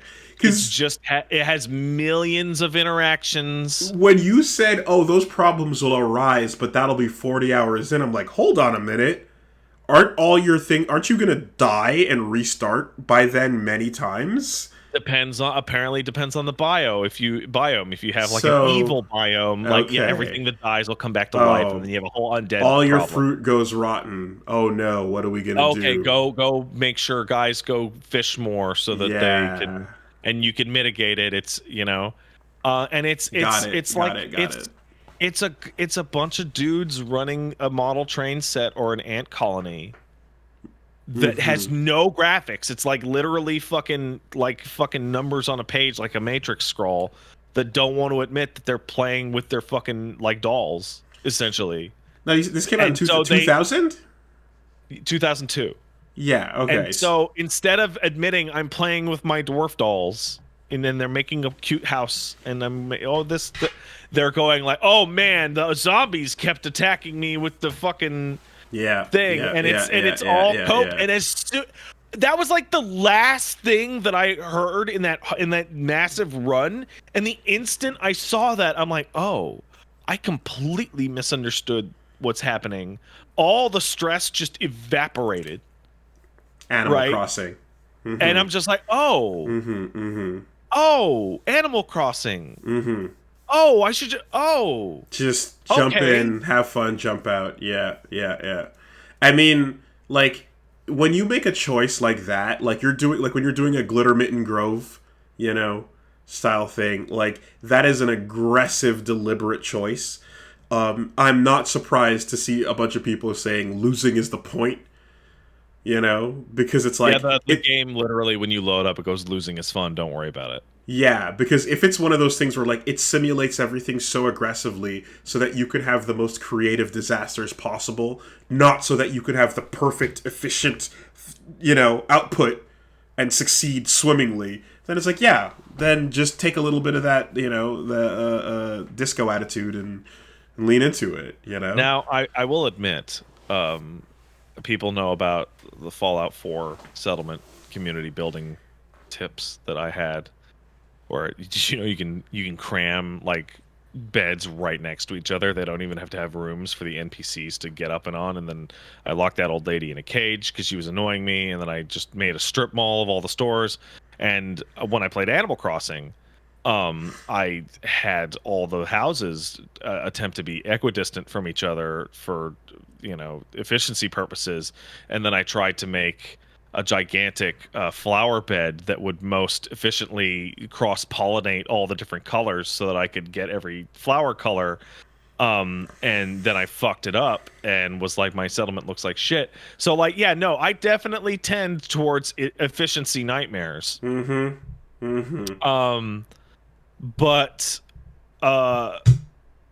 like, I don't know, like the just all I needed this whole time was like, I'm like, I have to, because the game says, oh, you have to have your community succeed, right? But that's like a pretty vague metric, right? Yeah. And I'm just, and like all somebody needed to tell me, like, what's the point of Dwarf Fortress? To make a cool fort. Yeah. That's it. All you needed was Tom Nook to give you a loan and for amiibos to be compatible. And so I'm going to be streaming RimWorld tomorrow night. I've dedicated an entire stream for RimWorld because unlike Dwarf Fortress, I have a bunch of friends that play RimWorld and have been playing RimWorld for a long time. And I went into RimWorld and I played the tutorial. And first of all, it has a real tutorial. And second of all, it was built with graphics and a mouse in mind. And when you mouse over shit, there's tooltips, and like it's like a fucking real video game. Like Dwarf Fortress is like a fucking artifact of decades past that somebody made playable on your system. It's Whereas not just RimWorld is a real video game. it's not just aesthetically old. It actually doesn't like have like a mouse cursor and things like that. Like, Oh, it has the mouse cursor now, but it was never built with the mouse cursor in mind. It was built so that you could play an Excel spreadsheet. okay. And the other thing, and this is yeah. actually the biggest nitpick I had by far, and I don't think it's fixable, which is the dwarves don't animate. Like the graphics are cute, but they're very blunt, right? When a dwarf goes to mine something, it just places the dwarf next to the mine, and he stays there with his pickaxe out, totally unmoving, and then the rock he's next to disappears, right? And then he moves over. It's that kind of thing. That lack of feedback made it like insanely difficult for me to understand what guys actions are happening. Yeah. Right. Like God, dwarves would be standing in the fucking in the goddamn carpentry store or whatever the fuck it was. I'm like, what are you building? I can't tell what you're building. I can go into your stats and see that you're actually really mad because a guy said your wife was ugly and that you wish you could play horseshoes. But what are you building right now? Which work order are you getting to? Are you even doing anything? Are you on your way to leave? I messed around with RimWorld a little bit, and while it is also very primitively, you can see people like pick up items and move them. They have a little animation that's a little flash that looks like a welding torch when they're mining or building something.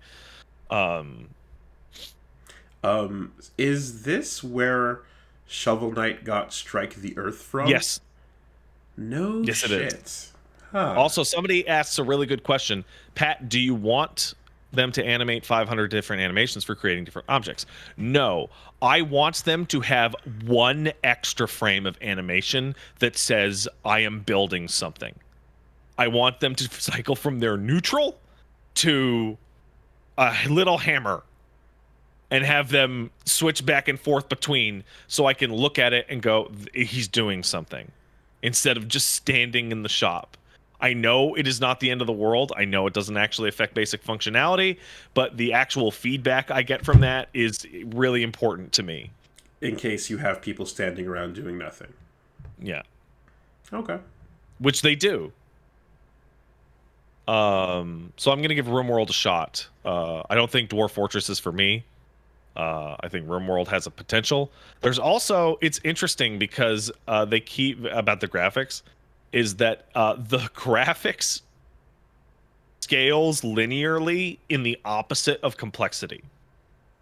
So like Timberborn, a game about beavers making a beaver settlement, is Beaver Fortress, is what it is. And it has really nice, pretty RTS style graphics. And it is way, way less complicated than Dwarf Fortress or RimWorld, because they made graphics and animations for the beavers to do. Yes. Right? Yes. RimWorld looks like Madness Combat. Right? So it's not quite as in-depth as Dwarf Fortress, but it's much more in-depth than Timberborn. Right? And so it's like a sliding scale.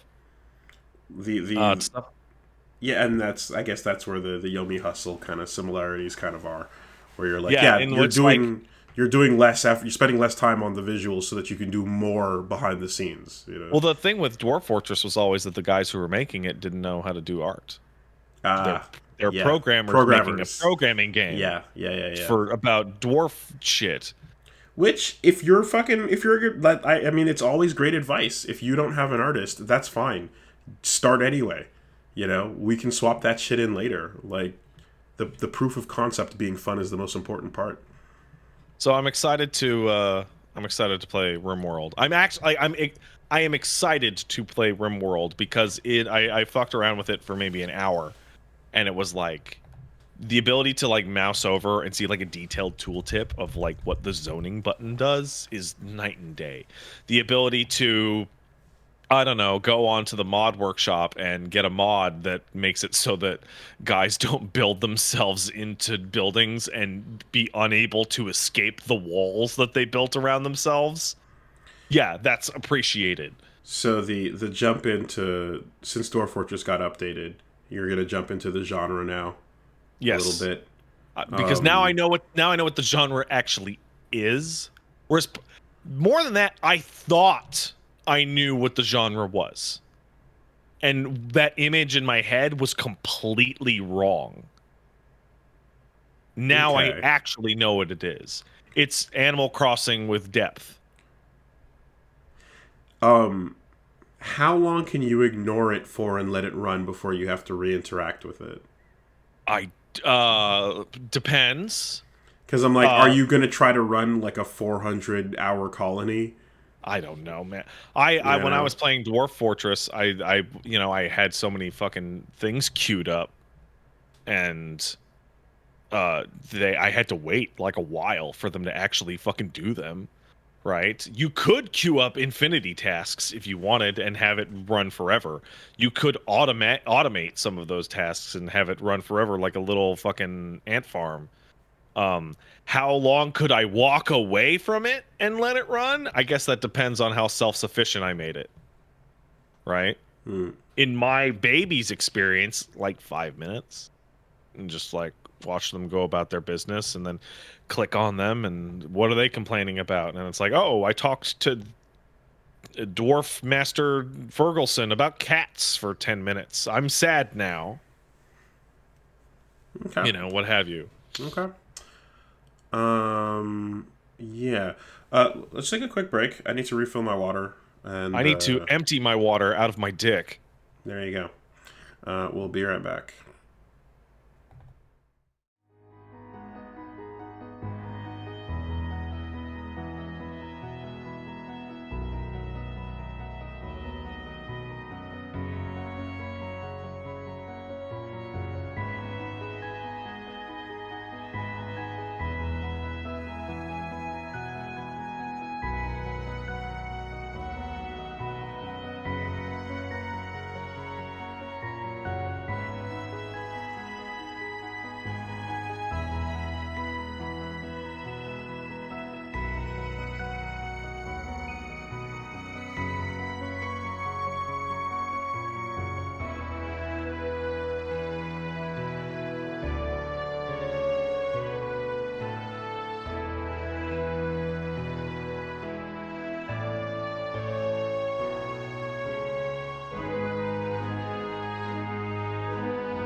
right. Take a quick word from our sponsor. I love sponsor. Yeah. So this week, podcast is sponsored by Shopify. I mean, look, I think, as evidenced by the last 2 hours and 22 minutes, we're aware of how to talk into a microphone. I know how to do that. And I'm aware of how to hit a mute button. Bam, you can't even tell. I didn't even notice. So that's pretty good. Got good at that. Took 9 long years, maybe even, to figure that out, but we got there. What I don't know how to do is anything else when it comes to a business and getting people to buy things and or send me money. I don't get it. It's difficult. It's hard. If I want to be like, here's a shirt, for example, or here's a pin, it's quite hard to do that stuff if you just know how to talk into a microphone. So this is where Shopify comes in handy, because straight up, it's basically giving you a platform to take care of all the selling stuff, so that whatever your business is, you don't have to worry about it, which, if you're like me, great!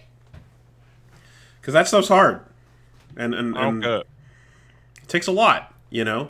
But yeah, Shopify is basically a all-in-one online platform. It's 24/7, allows you to grow your business from anywhere, lets you sell to anywhere, from anywhere. If you just need simplified commerce integration to your business, you can get that going. It helps you discover new customers. It helps you grow with your customers. It lets you track all of your different sales channels. You can see how your business is growing. You've got all the things you need on your e-commerce platform, including every social media platform integration: TikTok, Facebook, Instagram, and free libraries full of educational content, 24/7 support. So Shopify has got you every step of the way if you're trying to build that business. You focus on the talking into the mic part, maybe even trying to not shit yourself. That's another. I was just thinking about not pooping my pants. Because I can tell. I'm looking. I can see it. Right. That occup like 50%. No. 75% is trying to not shit your pants. 25% is talking into the microphone. There's zero room for skills for the business otherwise. Shopify needs to handle, and that it does. So as perfectly described. I mean, getting merch going and like scaling up. If people are like, hey, those t-shirts are cool, I want to ship them internationally, I want to figure out how to get them, all kinds of complexities as you go. Like, that's exactly what they're going to come in handy for you with. So check them out. When you're ready to launch into the spotlight, do your thing with Shopify. It's helping back millions of businesses. You can try it for free and start selling anywhere. You can sign up for a free trial at shopify.com/superbeast, all lowercase. So go to shopify.com/superbeast to start selling online today. One more time, shopify.com/superbeast. Thank you, Shopify. Thanks, Shopify. Sorry about the poop stuff. Just being real. Hey, man. Sorry about the poop stuff is universal. Unfortunately. Well, anyway.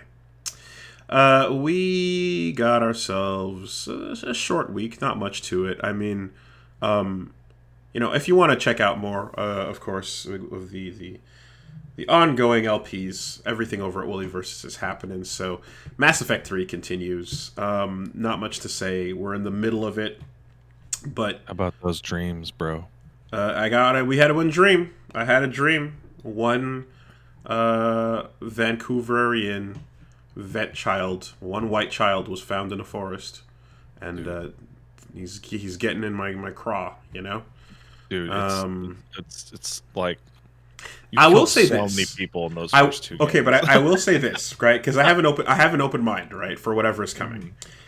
I can understand and like follow a story where somebody who's used to death, who's numbed themselves to it, if there's one that they can't shake and they don't know why, and it's weirding them out too, that I can follow.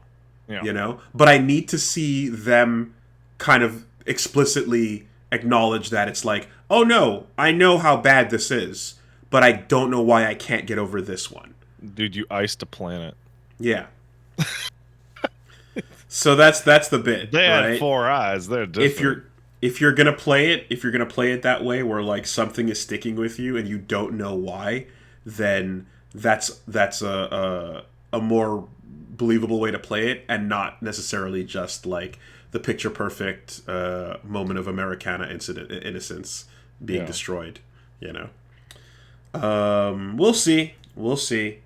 I mean, that kid bothers me so many. Like, there's other people on that ship that went down. yeah, no, I know, but that's the one that you tried to save, right? Yeah.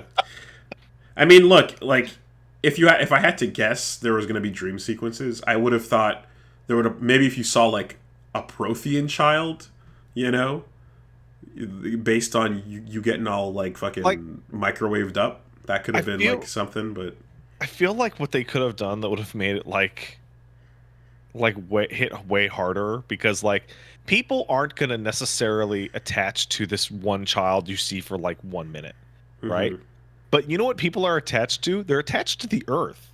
You could just put like a globe in a prominent location, and you could every story event you would go check it, and like the big blanket of red on the globe is like, well, there's Europe.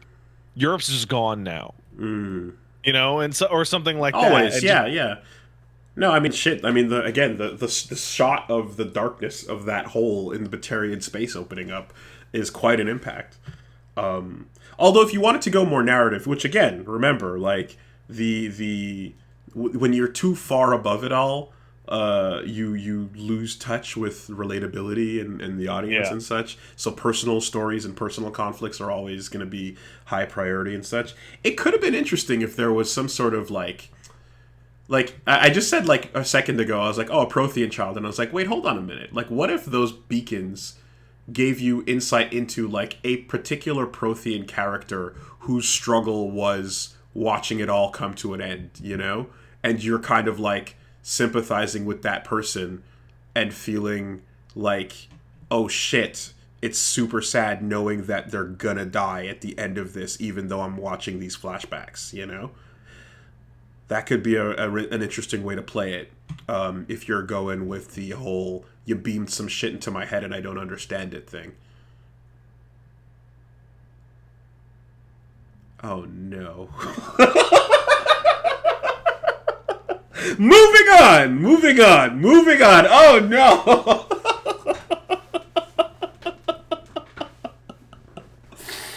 Oh fuck, man. I don't. All right. Right, full steam ahead. We keep it going. That Jesus, wow. Okay, fuck. Put this thing away. This gun's dangerous, man. Might hurt myself with it, or somebody. The worst it's ever been in your whole career. That's the worst one you've ever done. Holy shit. Well, anyways, if you want to see more of that, we got lots of fun in the form of the Mass Effect 3 playthrough. In fact, what was it? Oh yeah, Edie's a thing now, and I'm like, oh shit. You mean sex robot? Yeah, like it's like, okay, can I trust that we can go on a mission, get back to the ship, and Joker will not have crushed his pelvis to death just going for it? You know, like, will he just die in the cockpit? especially considering that if you're in the ship while she's right there, technically it's always a threesome. Yeah. You spend most of your day inside me, Joker. Like, You know, find a vent, find a hole, find a port somewhere. Oh god, okay. And then I think the only problem, like, that's funny, and Edie's like a fine character, but the only issue I have with it is like, you can see the story create itself backwards. Right? It doesn't go, we fought a robot sex lady on Mars, and no. oh, we could put her into Edie. You go, oh, they wanted to have Edie walk around and be a sex robot. Yes. Therefore, you fought a sex robot on Mars. We gave Edie an ass because that's necessary. And there was a Terminatrix for 2 seconds, but don't worry about it. I'm just glad we didn't have to make her a party member, because I was like, she was so nothing, you know? Mm-hmm. But like a reboot character basically showed up on screen. And then they went, great, drop the personality in there. Good to go. Yeah, so anyway, well, that's all fine. That continues, and I really wanted to finish Bayo 3 before we got to this week. But, like... You're right there. You're like... It sucks, man. I knew we were like... I knew we could do it in one, but it was going to take all night. Yeah. And we hit, like, somewhere around, like, 6 hours or so. And then, like... Hey, this works out, because now I get to ask you, where are you at exactly? So, the last thing I saw was a series of look behind yous, including the big one. And, that one I was describing as...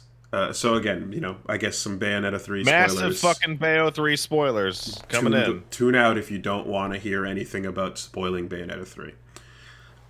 So I literally, we had to stop right at the end of the reveal of Singularity and then the stab in the back, right? Did you fight the boss, or did you stop at I think that cutscene just played and that was it. Okay. That cutscene played, and then no. I took control of Madame Butterfly. Okay.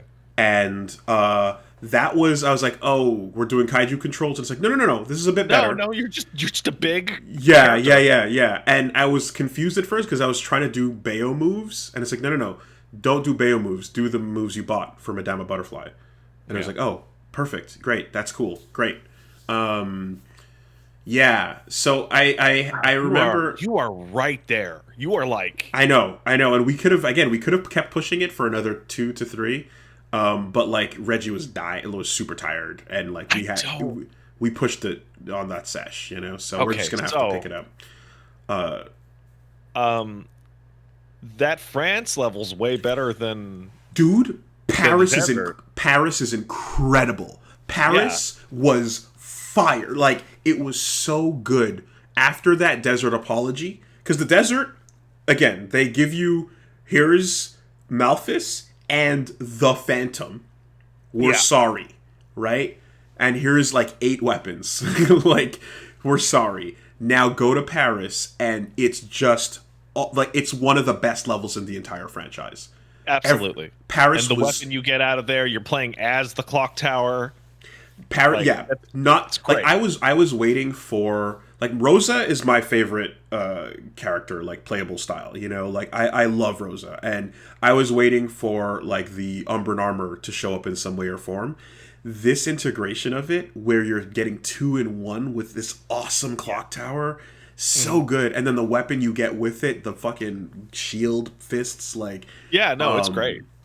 One of my favorite Bayonetta fucking sequences, and then on top of that, the mini game where you're shmupping, I'm like, you know what? This is landing, right? Yeah. The shmup the best reference one they've made by far. Gradius into Raiden into, you know, from your kind of Star Fox view, like, it actually really worked out for that weird scanner demon. And then even that one little room, I thought it was going to be a much more in-depth mechanic. It was just one room of like scan to not fall in the pit. Mm-hmm. It looked really cool. I was like, oh, you could have done more of this if you wanted. I wouldn't have minded if, maybe not a fight in the dark, but the little echolocation bit was like, oh yeah, okay, God, that's that interesting. was one room. It was one room. There had to have been more rooms that they cut because that was one. That was For sure. And it was a fleshed out mechanic for something that definitely had one use. The only other time you used it was to fight the invisible enemies in that one fight. Yeah, I guess you're right. Yeah. So that was pretty much it. But very cool, I really didn't mind that at all. Really interesting that the clock tower plays as such a unique thing. It stays out and it stays active, and you continue to act like it does what you thought the slaves would be doing the entire time. Essentially, it also does a great job of recontextualizing what's actually happening in the intro of Bayo 1 and 2. Yeah, the falling clock tower, right? Like that's a dead demon that you're riding down. It's not a building. The clock tower is a super important part, and it's not just because it was like, oh, the building blew up. It was yeah, absolutely. And the armor and the role that plays in the wars and such. Like, okay, that is great. It's what's one of the coolest fucking, if not the coolest so far. Can't say enough good things about Paris. Yeah. There's only one thing I didn't like about Paris at all. And that was Rosa, look behind you. French Bayo, look behind. Yeah. That's the point where I'm like, oh, they're just gonna kill all of them. French Bayo has a great outfit. That's that purple and white color, the wine, red wine. I saw King / Isabella Valentine. Okay, I see it. Yeah. Really cool. But it quickly became, I suppose the word would be a contrivance. Was that? Oh yeah, no, that's the exact phrase. Right, we need to get rid of these alt-world Bayos, and oh my god! So here's the weirdest feeling in the world. The weirdest fucking feeling. Balzabul, right? Or Balzabub. Beelzebub. Well, but it wasn't. But it was spelled Balzabub. Oh, is it spelled weird? It wasn't. It wasn't spelled Beelzebub. Like it was actually spelled yeah. Like that fucking sequence and reveal and that whole musical bit. I was like, hold on, rhythm? And it's like, yes, rhythm. It is a fucking amazing finale to that amazing level. And while you're popping off at how cool it is, just like last time, they cut to French Bayo floating in the air, just cracking open because you attack her because she's evil at that point, or being controlled. And it's the weirdest, like, am I supposed to pop off at watching these Bayos die? Like, what does the game want me to feel right here? Because the thing that you did is where the bad guy gets it, right?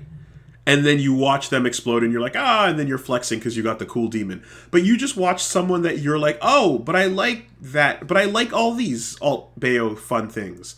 Like, what does Platinum want me to feel watching them just die over and over again? I don't know what you're going for, you know?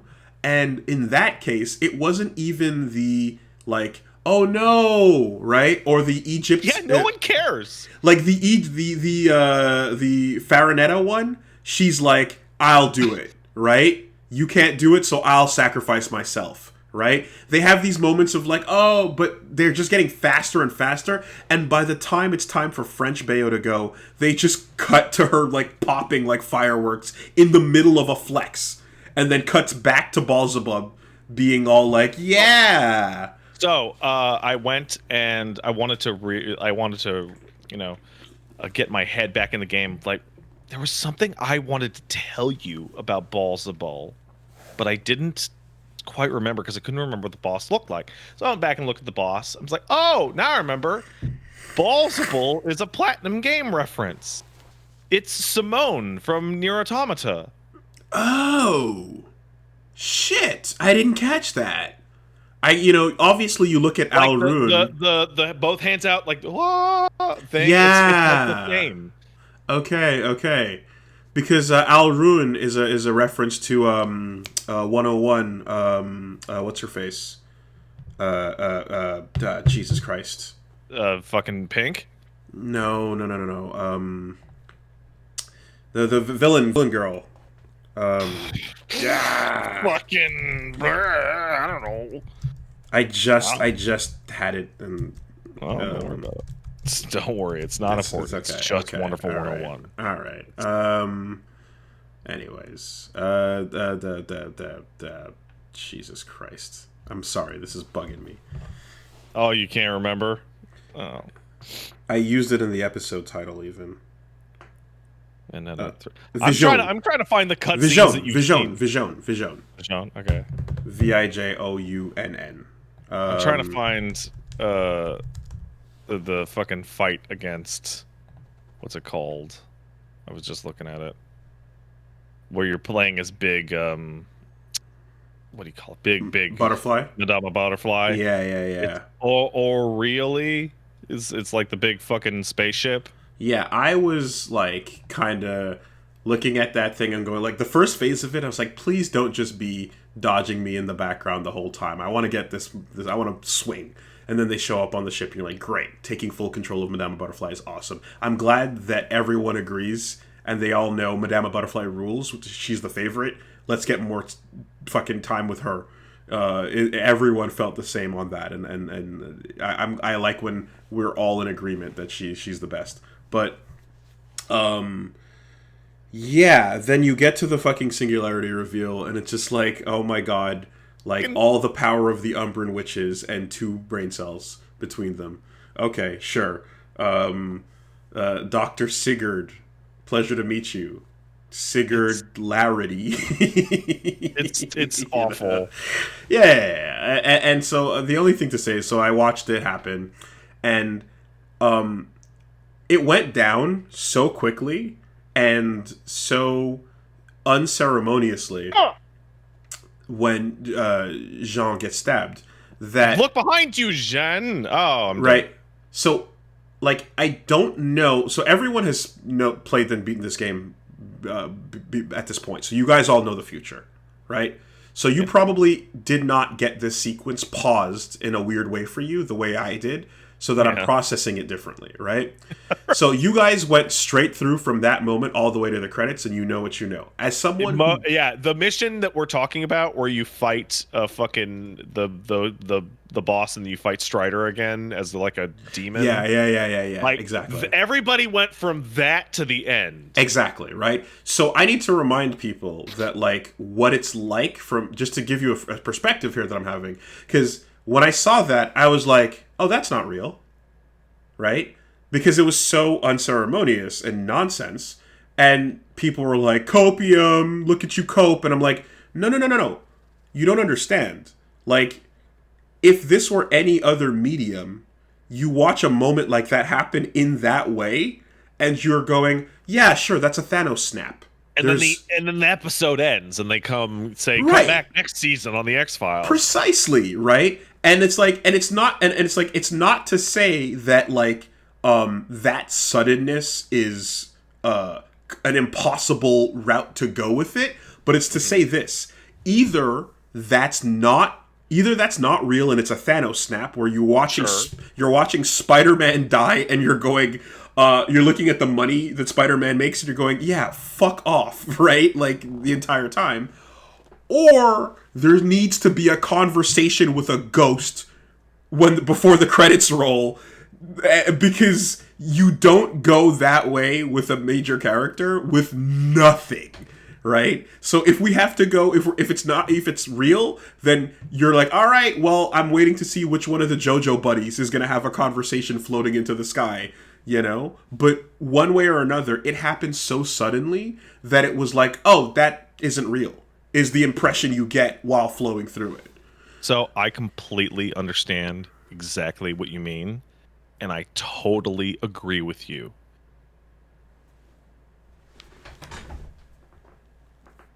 Okay. That's the bit. And I will say no more, because anything I add to that conversation would be confirmation or deconfirmation. But I just it was like, you know, but that's just more of like putting it in the air, like, remember when in that moment, anyway, whatever, I've repeated it, but like, no, I get it. when you I know will for say, sure, you have a different perspective on things, which is what all of this is, really, right? I will say, however, let's leave Jen getting killed in like a second, and then like her body being thrown to the trash to the side for a moment, because I wanted to talk. I was like, I'm going through the cutscene right now, because I'm like, what happens in that cutscene exactly? And what happens is, to me, like the largest part of jumping the shark is Strider is so cool. Strider is the coolest thing in the world. And because of Strider, we're now going to get the lamest character in Bayonetta history, Fairy Luca, as the biggest, lamest fucking dweeb ever. To I just show up and be like, I'm magic. Yeah, Like, so I'm staring at Lucaon or whatever he introduced himself I as. don't know his name. I can't even I remember. think it was Lucaon, and I don't have any feelings because I don't understand what I'm looking at. He was in one cutscene. Viola went, "What the fuck?" and he was like, and then that was it. There's not enough to feel anything currently. Just Like he's you're standing saying there. you're saying what you're saying, and I'm like, I guess, but right now he's an NPC that like said a little bit and then showed up again. We're waiting to see what the fuck Yeah, is so like I felt what? that way from seeing him, because I'm like, Luca is like a dweeb and a loser.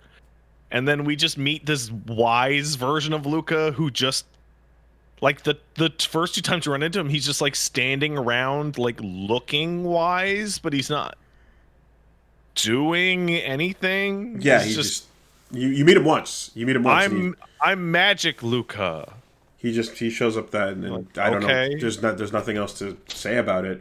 I was saying at some point in the past, even before he showed up, I remember I was saying something to the effect of like, if we have to stomach some sort of ungodly pairing, like, is it that there's a cooler, non-stupid version of this character that was actually able to make, you know what I mean? Like is whatever, I don't know. I'm still in the speculation zone here, but I'm like, oh, like is it not as bad as it sounds, where it's like you smash two and who together, and it's more like I think it's in the goddamn notes, but I think the implication is that there are so many universes in which Luca is a cool werewolf okay, sure. that when the universes are merging, sometimes he becomes a cool werewolf man. Yeah, I just don't understand why Luca was this getting, why so much play about him.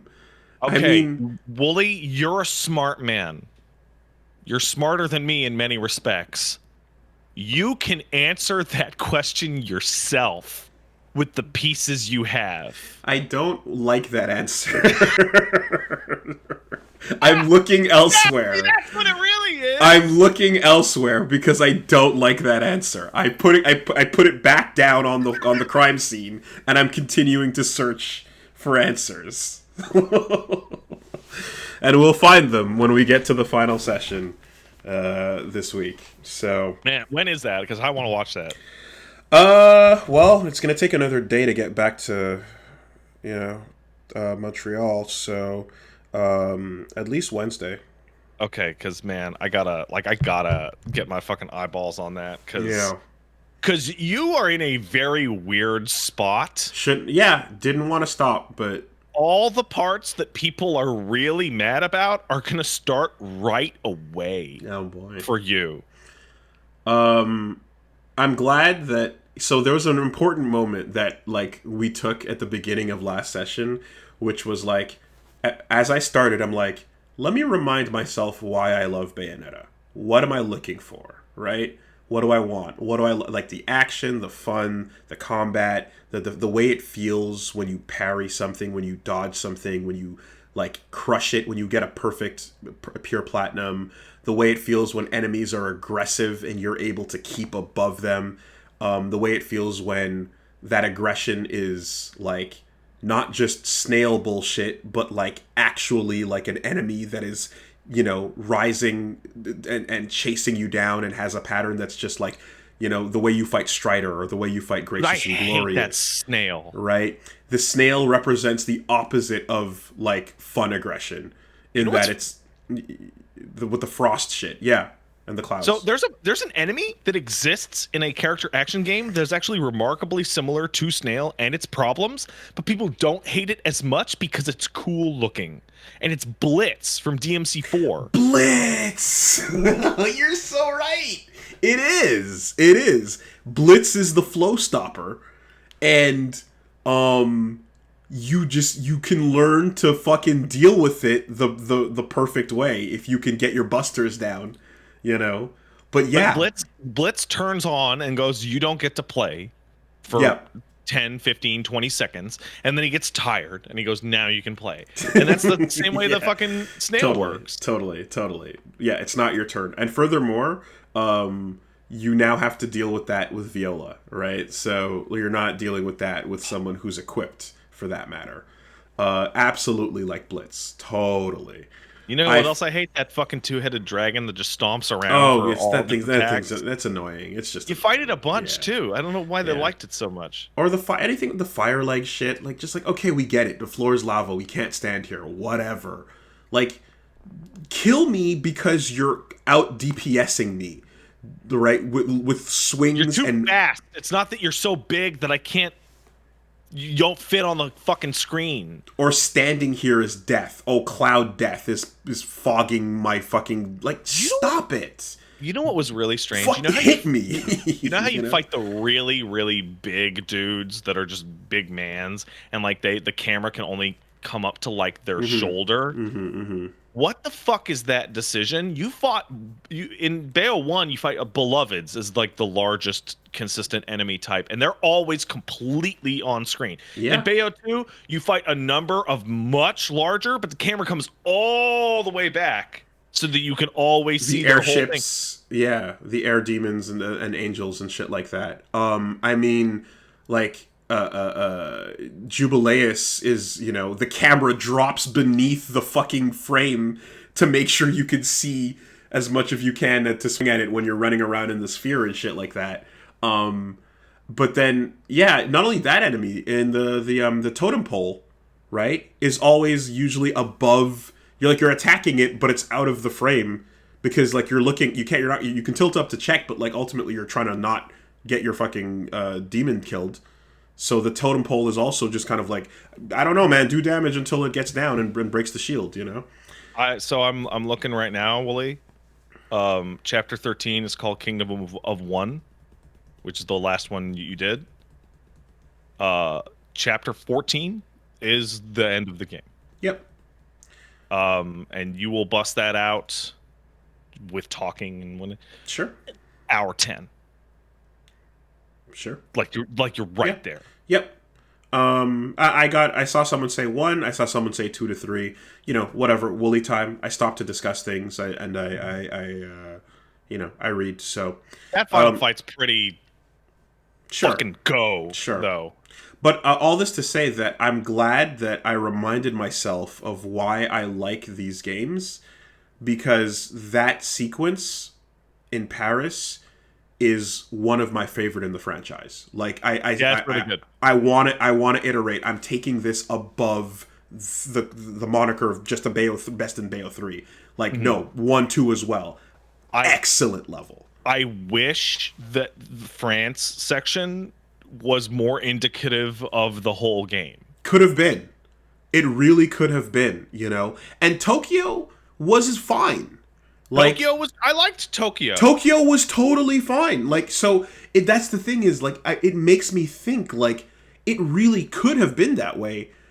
You know, the detours into fire level China and desert level Egypt, just, you know, China was. The environment is so bland. It's the Great Wall the whole way. That's it, man. And it was the introduction of that too big but nothing to fill it with problem, you know? Yeah. And then, of course, running around in the, I forget the name of the goddamn thing, but the overworld of nothing. Unreal Overworld, you know what I mean? The Sonic Frontier land? Yeah, like when that starts getting angry, it gets a little more interesting. But while you're just doing like the calm sort of overworld version of it, it's like it's not any more visually interesting than Vigrid. It's not any more visually interesting than Fimbulventer. You know, like, dude. Did you get all the 4 like LP pieces that unlock the secret boss? yes, and I did the secret boss, and it was Gollum. It took me like 90 seconds, and I smoked it into the dirt. It was so disappointing. I couldn't. I was like, that's it. That's it. That's It. Gollum. Okay, cool. Nice to see you, buddy. You know. Man, yeah. So, anyways, the whatever, the memory of Paris lives on as we move forward, and then we'll always have Paris. We'll always have Paris, gay Paris. Never forget. And yeah, that's coming up this week on Wooly Versus as well. Come peep that out, as well as whatever we're gonna do for getting to fighting games, and Wooly versus the Algorithm, second channel, dropping some fun shit. I want to say today the video was at Huara Mania, we take the throw, brother. And some of those TGA videos as well dropping. So, yeah, fun clips. Go check them out. That's pretty much it. I forgot to talk about for you, which I'll talk about very briefly. I played Choo Choo Charles. What is that? Oh, you haven't seen? Go look it up while I'm talking about it. Choo Choo Charles is a very indie horror game, which is probably about 2 to 3 hours long, in which you play as a man on a scary island, as you are doing little side quests and doing the horror game stuff and sneaking around and trying to upgrade your train with guns. Train Spider. Because Choo Choo Charles, the evil train monster, is trying to kill you and eat everyone on the island. Thomas the Tank Engine gone evil. It's super cool. It's a ton of fun riding the train around the island and doing these zany little horror game spoof side quests and upgrading your train with like a rocket launcher or a better machine gun, or making it scarier with paint and armor as you're desperately trying to get away from the Choo Choo Charles. It's great. It's fucking great. It's great. Oh, you're just fighting this one thing the whole time? Yeah. Okay. Yeah, I'm looking at this. He's okay. scary. He's like a spider, but he's a train. One developer. Wow. Okay. Yeah, no, it's great. As for me on my channel over on Twitch, they're just like, there's a subgenre that like should be listed on Steam called streamer bait. Right? Yeah. Just like anything that's like, HoloLive or fucking, getting up with Bennett Foddy. Just put a tag on that says streamer bait. Let me know. As for me this week, let's see. I'm gonna go over to my fucking schedule thing because I don't know what I'm doing. Let's see. I got tons of shit going on this week. First of all, tomorrow's RimWorld. This is a twitch.tv/PatStaresAt. Tomorrow's RimWorld. Okay, that was weird. Potionomics is Wednesday afternoon. Evil West and Warhammer 40k Chaos Gate is Thursday evening. On Saturday, I'm going to be doing Christmas Eve with Paige here. We're going to watch videos and hang out with chat. And on Christmas, I'm going to be over on twitch.tv/PizzaLiva, and we're going to start playing It Takes Two. Hey. Enjoy that. Which seems like the time. Yep. Which is Christmas Day. It is a very Christmas game, I'll tell you that. Get a nice cup of cocoa, get some warm booties and a sweater, and get the papers. The papers, huh? Get the papers, and don't sign them. Just put them on the table and a pen, still cap on. And just leave that in the room. Oh, the papers. Yes, just. Those papers. Just get the papers and put them on the table, and that's enough. See. Not pre-signed. It's threatening enough of an aura, and then press start. Oh, also, I believe Paige is going to be streaming the finale of Disco Elysium on Wednesday, so go check that out on twitch.tv/PatStaresAt. I'm excited to see RimWorld. I'm excited to see if I can handle playing with my dolls. Yeah, get your Animal Crossing in. All right. So yeah, not a ton in not a super heavy docket, but some big. There's some heavy hitters. Some heavy hitters. That's the biggest one when I went to go look at. Hey, what's going on in this uh, in this business we call show? Fuck off. I, Go to hell. I heard someone say that unironically. It's disgusting. Fucking barf, dude. Epic Games is. It seems like the FTC hammer is in fact going to come down. What a weird thing where there's 4 decision makers. Originally, 3 were against them, 1 was for, and then there was a 50-50, and then people are getting palms greased. Who knows what's going on with the whole Activision merger with EA takeover bit, right? But the FTC they're staying busy. Because besides the antitrust case going on, they just hit Epic with a gigantic case where they are ordered to pay $275 million as a penalty for violating children's privacy laws, and $245 million in refunds for tricking people into making unwanted charges and use of dark patterns. So I took a look into this. I can't tell you anything about the dark patterns. But I can tell you about the privacy violation, and I can tell you about the tricking people into buying things. That's okay, because I can tell you all about the dark patterns. Okay, great. So first off, privacy violation. The game starts with your microphone turned on by default. Yes. And it's marketed towards children, and it takes your data without telling you. So right off the bat, yes, big privacy violation. Second of all, the complaints about accidental purchases, for the longest time in Fortnite, it's gone now. But for the longest time, there's no confirm on purchasing anything. Right. So and you could accidentally buy things as a bug inside loading screens, and while the computer was booting from sleep mode. Yeah. So they break it down actually directly on the FTC.gov website. They explain in detail each of the allegations, and the way it's phrased is in most cases pretty fucking damning, especially when you consider that a lot of these are things that Epic employees brought to Epic's attention, pointed out that this was like fucked up, and they not only refused to act on it, but in some cases continued to obfuscate and like essentially like move the features around or like and push back on it, right? So in particular, the one when it comes to the microphone being on by default, right? Which is, and you know, FTC is like the lodge that like, yeah, it's led to harm and abuse and stuff like that because children are jumping on, and the mic automatically being on means kids are just jumping into situations they're going, yeah, I'm playing. They're Fortnite, not consenting to. Exactly. And some 25-year-old fucking asshole just goes, "Shut the fuck, you stupid kid!" And like scares the baby. Exactly. Employees expressed concern about that default setting. They urged them to change it as far back as 2017 is what it says. And not only did they kind of ignore that, they then eventually they pushed back on even adding a mute button to begin with entirely, right? Mm-hmm. And when they finally did add one, they made it hard to find.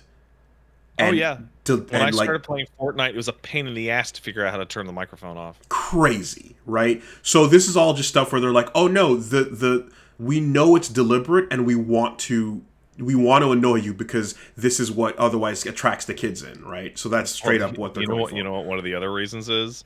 One of the old business talks they had about DLC stuff implied that one of the things about the skin economy is to create a situation where children are shamed by other children for having the default skin, and that likely led to like, well, we got to keep the mic on so people make fun of the kids for being default losers, and then they go to the store which has no confirm button on it, and they look at the skin and they hit the button, they go, oh well, they got the skin now. It's fucking just the awareness and the predatory nature of like shit like that is crazy, and that's basically what they're kind of like underlining, is that along the way, this is not a case where it's a game that happens to be played by kids and is also played by adults, and it's it's kind of falling. It's like, it's unfortunate that they're included in an otherwise larger target that's their main demographic of adults. This is marketed towards kids. It's much more specific, and in many cases, Epic was demonstrating that not only they're full aware of that, they're targeting exactly those behaviors, specifically stuff that can escape parental notice. So there was exactly all the stuff about the way you could purchase stuff. That's what they're discovered. That's what's being described as dark patterns, which is a fucking interesting term. But dark patterns are essentially anything that tricks you into buying or making a purchase unintended, and then, of course, giving you no ability to really fight back against that or cancel that out, right? So you could be charged while attempting to wake up the game from sleep mode, as you mentioned, in a loading screen, pressing an adjacent button while attempting to preview an item, right? So they're like, all of that led to hundreds of millions of dollars in unauthorized charges for consumers. And the thing, of course, is that if that happens and you're like, so in some cases, kids are just going to be like, fuck it, whatever. Oh, well, I bought it, And it's credit cards, parents, whatever, But if you actually tried to charge back, or if you're a parent who said, hold on, I didn't authorize this purchase, Epic would then ban your account or block, and including all other purchases you've made at that point, that were authorized. And when they fought back against that, they would return access to some people, but they would warn them that if they ever disputed any future charges on their credit cards, they'd be banned for life. Right? So they had a whole thing where they're essentially unauthorized charges that are legitimately unauthorized. If you complained about that, your punishment was being banned from the game and everything you spent up to that point again being taken away from it's you. been a long-standing thing, and this actually applies to an absolutely massive amount of video game companies, including PlayStation, Microsoft. I think Square Enix does it. If you get charged for your Xbox account and you file a chargeback, your account is dead. They will kill your account, because they don't fuck with credit card chargebacks. They just go, oh, fraudulent, don't give a shit, die. But in this case, it's a legitimate chargeback. Be aware that you may kill your Xbox account. Yeah, and I'm not again, saying don't do it. I'm saying fucking get ready. And even when legitimate, and they give people back their shit, they're still but don't you ever, it's crazy. So all this. I refunded something on the Stony store a million years ago. I think it was, I forget what it was, but it was supposed to come out a certain hour, and it didn't. And I was buying it for stream purposes. So I got through Sony support. I'm like, can you refund this? And you failed to provide the game by the date that it was supposed to. And then they refunded it and said, this is your one refund on your account ever. And I'm just seeing, that's not real. That's not a fucking thing. Shut up.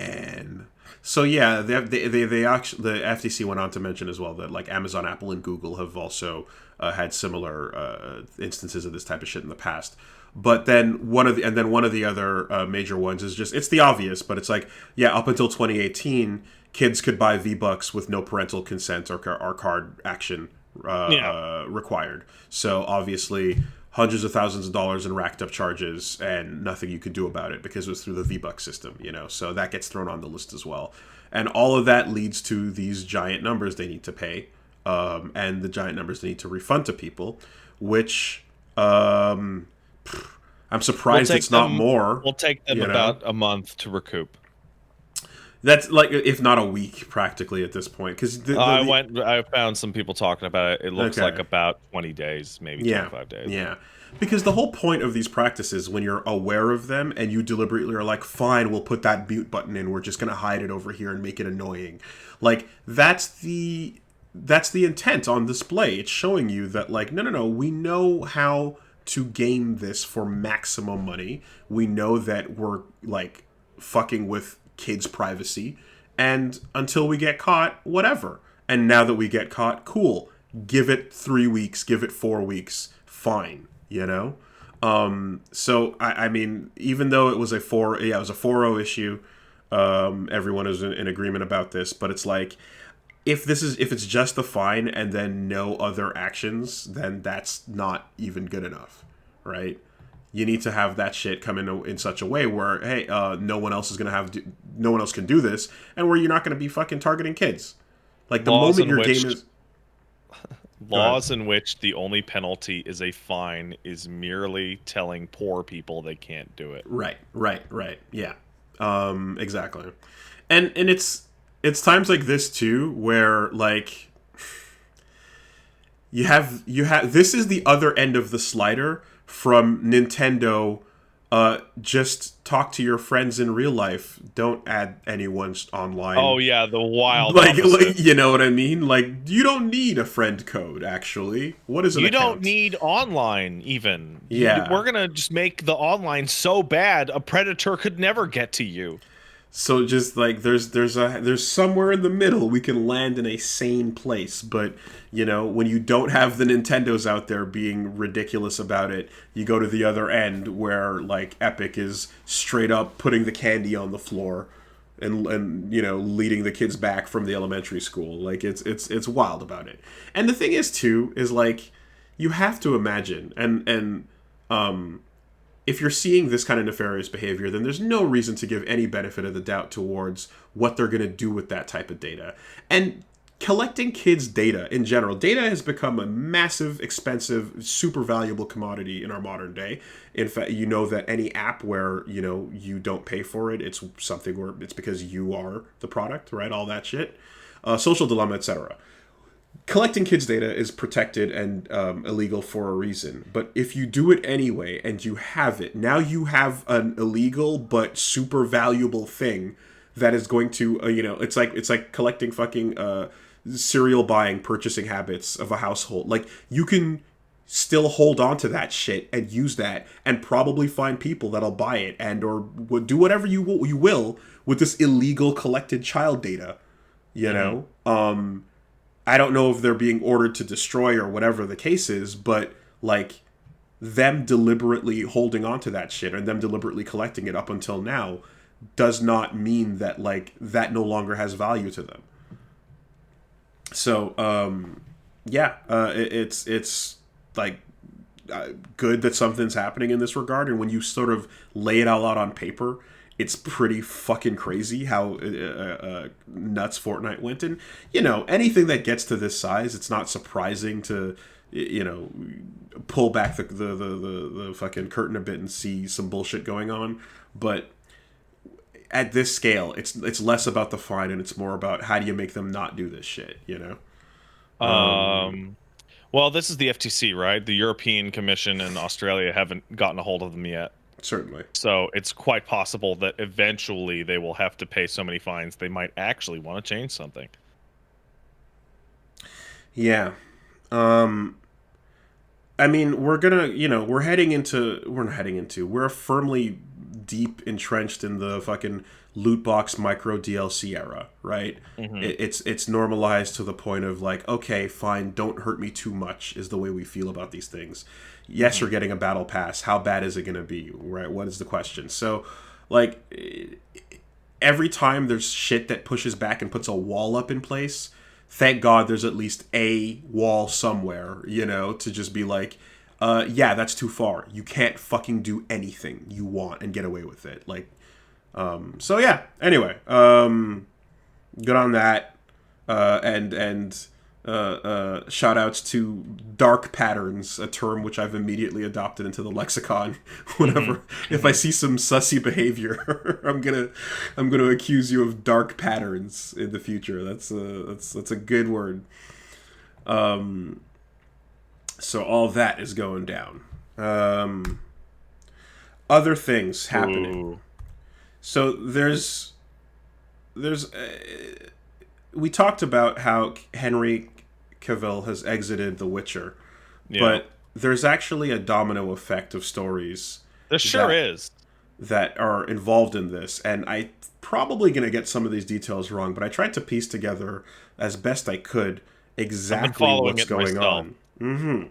So Henry exiting The Witcher was one side of the piece of the puzzle, and they discussed like the onset, difficult stuff with the writers and the bits where it was like he wasn't happy about this and that. But behind all of that, it seemed like there was also supposedly a another reason for him leaving was so that he could reclaim the mantle as Superman, Right. at which which he was done with up until the point when The Rock shows up and does all that Black Adam material going on about how the hierarchy of power is changing. And then he may have committed financial crimes by leaking fake financial data about Black Adam. Oh, I didn't catch that. I caught that they looked at the opening weekend numbers and included like toys and so Rock put out like this. Rock allegedly put out like a statement of like the opening weekend, which was like complete fucking bullshit. Okay, that's the same thing then. When the movie actually totally lost a bunch of money, and he was like, "Yeah, look, Black Adam killing it," and it's like you're allegedly publishing like straight up fake financial documents to make your movie look good. Again, as far as I heard, it was including like T-shirts and toys and all kinds of other shit that's not the movie, right? The idea, of course, of like. Because he's one of those dudes that shows up in the commercial, which again you haven't seen an American TV commercial or a movie commercial in a long time, probably. But they're unrecognizable these days because it's not like a movie trailer anymore. It's The Rock sitting in a chair going, "Let me tell you why you're missing out on Black Adam if you haven't seen it yet. It's the #1 movie in America." And then the top and the bottom of the screen are just the date and then hashtag Black Adam or whatever. And then he'll just go on, and then it'll just be about how the FOMO of you not going to see the thing with a bunch of out of context clips. And then it's like, is there a movie? Please go see my shitty movie, please. Or is it just him sitting in a chair, Like, critics are calling the Black Adam the #1 movie. And it's like, that's what these American fucking movie trailer commercials are now. They're the weirdest things ever. And every time I see them, I'm like, what the fuck is happening? But who cares? His whole bit with, like, coming to the DC universe and all that shit. Like, okay, so, we like Shazam, and, like, kind of we're just thinking, like, oh yeah, that's the rival, and The Rock is bigger than the character, so he's probably not going to sign on to that unless it's got some major asterisks involved with, turning Black Adam into something bigger than he originally was. He wants to be Black Superman. Exactly. And like, straight up. Like, yeah. Because Black Adam's supposed to fight Shazam! They're the same fucking character. Supposed to fight, supposed to, Captain Marvel. But fighting Zach Braff is not quite the same level of star power, certainly. So in terms of character power, you gotta go for Superman. So that's what he was angling for, and they kind of, DC didn't really. It seemed like they kind of loosely agreed, but were also planning to reboot everything with James Gunn at the head. Mm-hmm. So they just hired him to be. Did I say Zach Braff? Zach Levi. You did. Sure did. Yeah, Zach Levi. That'd be a very different movie. Well, I mean, Chuck and Scrubs, they're not so different, are they? Think of the fucking dorky white guy going, whoa! I mean, they're both fucking trash, so I guess you're right there. Just think of both of them going, whoa! All right, good. Moving on. So when you get to the part where they go, hey, James Gunn is in charge of DC now. Wonder Woman 3 ain't happening because of whatever's going on with that. And they're looking to reboot everything, including Superman, and and they're going to be telling a younger story or whatever. Henry Cavill, in the meantime, is popping off on Instagram going, I'm back, baby! I'm fucking Superman! I left Geralt behind, and now, the boy is back. Let's go. And then they're like, yeah, actually, about that, nah, I'm not Superman anymore. But clearly, like, him and The Rock, at least, were, like, on the hype train of their own version of things, and, he got, I guess, hung out to dry with the reboot. I don't know exactly what the communication or what is, but at the end of the day, James Gunn is not going in that direction. Whatever cameos he was going to play to build up to a Black Adam versus Superman movie ain't happening. And because we live in the modern fucking era, because we live in insert current year, the way part of this news story and the way you can hear The Rock's response to things is because he unfollowed the Black Adam and Warner Brothers accounts. And that's how you know, looks like he's done with the character. You know? Oh, darn. Now, of course, Henry, no shortage of scripts on his desk, I'm certain, is like, okay, on to the next. Here comes Warhammer 40K. And he's going to be heading that up. Be an executive producer on it. Not just starring, but actually producing. Exactly.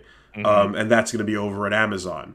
So, I guess all's well that ends well. He gets to do some fucking Space Marine shit, which is... Yeah. You want to talk about him going off on, like, being a nerd and all this stuff. Like, you don't get much more fucking in there than 40K shit, And in the end, probably a win all around in that regard. Are you seeing this fucking story that came out on some fucking podcast with no fucking background that's trying to smear Cavill for leaving the Netflix show? So The Witcher? Really? Yeah, so I can't even remember the name of the fucking podcast.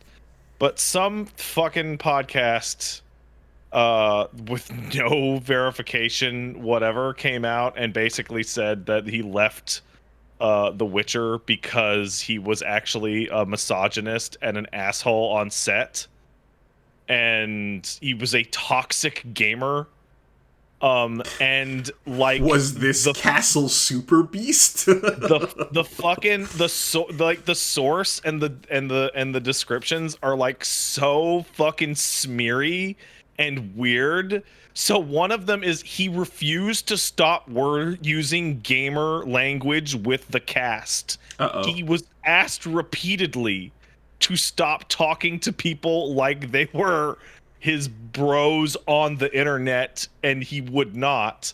And then the other part is that he was apparently, I'm using big alleged, a misogynistic dickhead to all the writing staff on The Witcher, which he left The Witcher because he hated the writing staff because they kept writing shit that was impossible and was horribly inaccurate. Like, it was very public that him and the writing staff like did not get along. There's a clip of him hanging out with fucking Colbert on the Colbert show on the late night, and Colbert asks him, "Hey, if you as Henry Cavill, what potion would you drink from Geralt's?" And he looks at him and goes, "Nothing." And he goes, "Yeah, but," he's like, "Well, did you not hear what I said? They're toxic. They would kill me." And he's talking to Colbert like Colbert's a fucking idiot. Like, that's the stupidest fucking question he could ask. I could easily transplant that dude into the fucking writing room in which people like, and then Geralt did this. And he's like, that's fucking stupid. You can't do that. They wrote it in the book. You can't do that.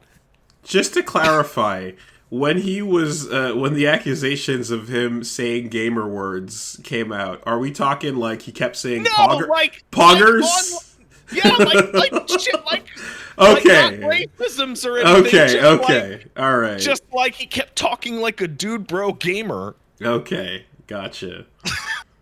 And it's like, man, somebody's real fucking mad that he yelled at people in the writing room. There was also accusations that he would rewrite episodes without telling people. And I'm like, no, actually, I can totally see that, where he would go, no, you can't do this, and you can't do this, and Geralt wouldn't do this. And like, it just seems like this really shitty, smeary way to describe somebody who is unhappy with how inaccurate the show he was working on, and then hey, look at that, he's executive producer on the Warhammer thing. Yes, right. Making sure, yeah. That was the first when we covered the story when it first came out. Like the description, about the problems that he was having with the writing and stuff. Like were backed up by the guy who was over there, who's currently running X-Men '97. Again, I forgot his name, but like, that was the first angle of it. Was just like the source material is not being respected in his opinion, So at the end of the day, I suppose if you're looking at this, I'd say Henry gets a pretty good run because he does Superman for a while. He was also unhappy with a lot of the portrayal of Superman. He wanted to be the happy, the joyful Superman. Superman. Yeah. Well, that's not what the Snyderverse has in store for you, because you gotta ask if we live in a society, and zoom in on the damage tattoos, and do what you gotta do.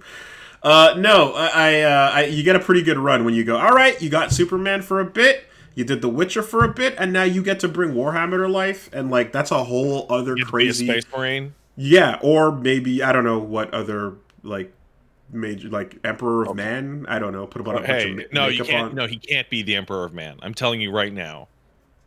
Henry Cavill as the Emperor of Man would be the shittiest casting in the history of fucking nerd movies ever, because it would be a fucking skeletal corpse in a chair that can't move or speak. Okay, I'm not saying it would be the best casting decision, but I'm saying, don't you think he would fucking love that?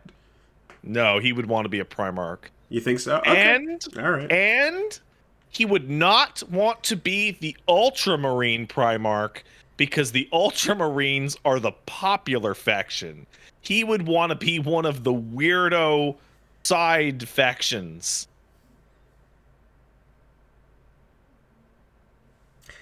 I don't know enough to know anything. I'll tell you this. If you see the trailer for this Warhammer thing and Henry Cavill is a fucking Space Marine in that, I bet you anything his armor will not be blue. Okay. That's it. Okay. Now, and I suppose the other bit is like, when you decide to take a slice of this fucking codex and present it self-contained for Amazon TV, whatever, us, casual audience, new viewers, etc. Like, in my head, live action Warhammer costs infinity dollars and then some. Like, what is there to... Can we go somewhere where we're just, like, the budget can be sane by sticking to, like, one ship? Or, like, I don't know. No. I don't know. But it sounds in my head like it would be just anything Warhammer related is infinity dollars. There's a lot. Like, the Vermintide and Darktide stuff, obviously, is just, okay, let's go down to ground level and, Yeah, but even ground level in Darktide, you have like upside down cathedrals in cities that like reach into the fucking patch cloud. I don't know. Just how many Bezos bucks can you spend? Representing giant space wars. Probably a lot. So yeah, to me, that resume, that's a pretty good run. That ain't nothing to scoff at, And if he nails it, he gets to be the hero of Warhammer. So, a good run lately. And yeah, their licenses have been going out really well. The company that makes it are fucking scumbags. And will fuck your bullshit over unless you work for them. So I've heard. The actual output's been pretty good. And maybe we can get a rock skin for Black Adam in Injustice 3. No. Well, Ed Boon's such an asshole, by the way. He just sees he openly admits that he's just he's like, I can't say anything. It's like, then don't. Like there's then don't say anything. Tweet about injustice rumors, and he just responded like, "Boy, I wish I could respond to this without creating creating a news thing." And then everyone's like, "Injustice 3 is coming out, and look, Ed Boon says he can't talk about it." Like, fucking God, he knows what he's doing. But but at the same time, there needs to be someone to point to constantly tell everybody, don't listen, don't believe his lies. Like, they're always, he's the worst ever. Because if there isn't a constant reminder, then again, the Def Jam problem. They make it, their lies, Def Jam continues to lie aggressively and bullshit everybody on Twitter because they only do it once every 2 years. God, it's awful. Right? If you keep it far and few enough in between, everyone forgets. Remember, Reboot was rebooting 8 times between the end of the show and when the fucking thing happened. You just gotta space it out. And every 24 months, people kind of forget the last thing you said. So you come back with another stupid thing and everyone gets excited again. And then the news cycle goes nowhere. And then 2 years later, you just get to do it again. Ed Boon's doing it frequently enough that you can point to that as an example and go, don't listen to that shit. Like, I bet you if you walked up to Ed Boon on the street right now and said, "Hey, Ed, did they find the last secret in MK2?" He would smile and he'd go, "No, there's one more." And it's like, they have data mined that game, Ed. They found the last one you were talking about. You were so full of shit. Yeah. And then he would skip away and laugh and throw his head back and go, "Ha ha ha." Like, fuck. Yeah, it's like I hid my name in the code somewhere. Yeah. Anyway, so all of that goes down, and I like, again, I it seems to be dubs across the board because, quite frankly, a James Gunn reboot of the DC universe couldn't be a bad thing. Sure, why not? Some consistency could probably second Suicide Squad movie was fine. It was totally fine. Yeah, I guess it's like the one that works. It's like, okay, he did it. Okay, just hand him the whole thing. You have the keys to the kingdom now because you got everybody on board. Oh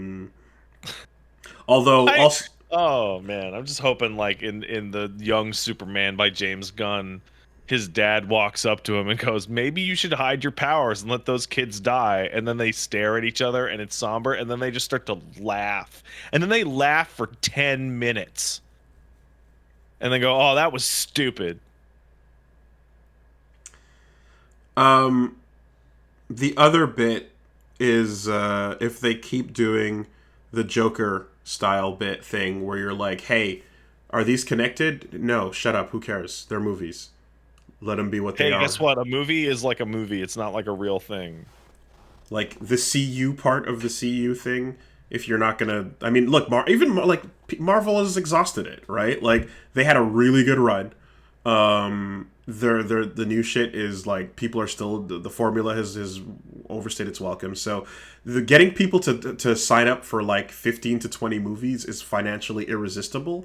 But guess what? When The Matrix did its trilogy back in the day, and then everything had to be a trilogy, and then, like Lord of the Rings did its bit, and then Harry Potter did its bit, and then it's like, oh yeah, no, the big thing now is to announce a trilogy, don't announce a movie.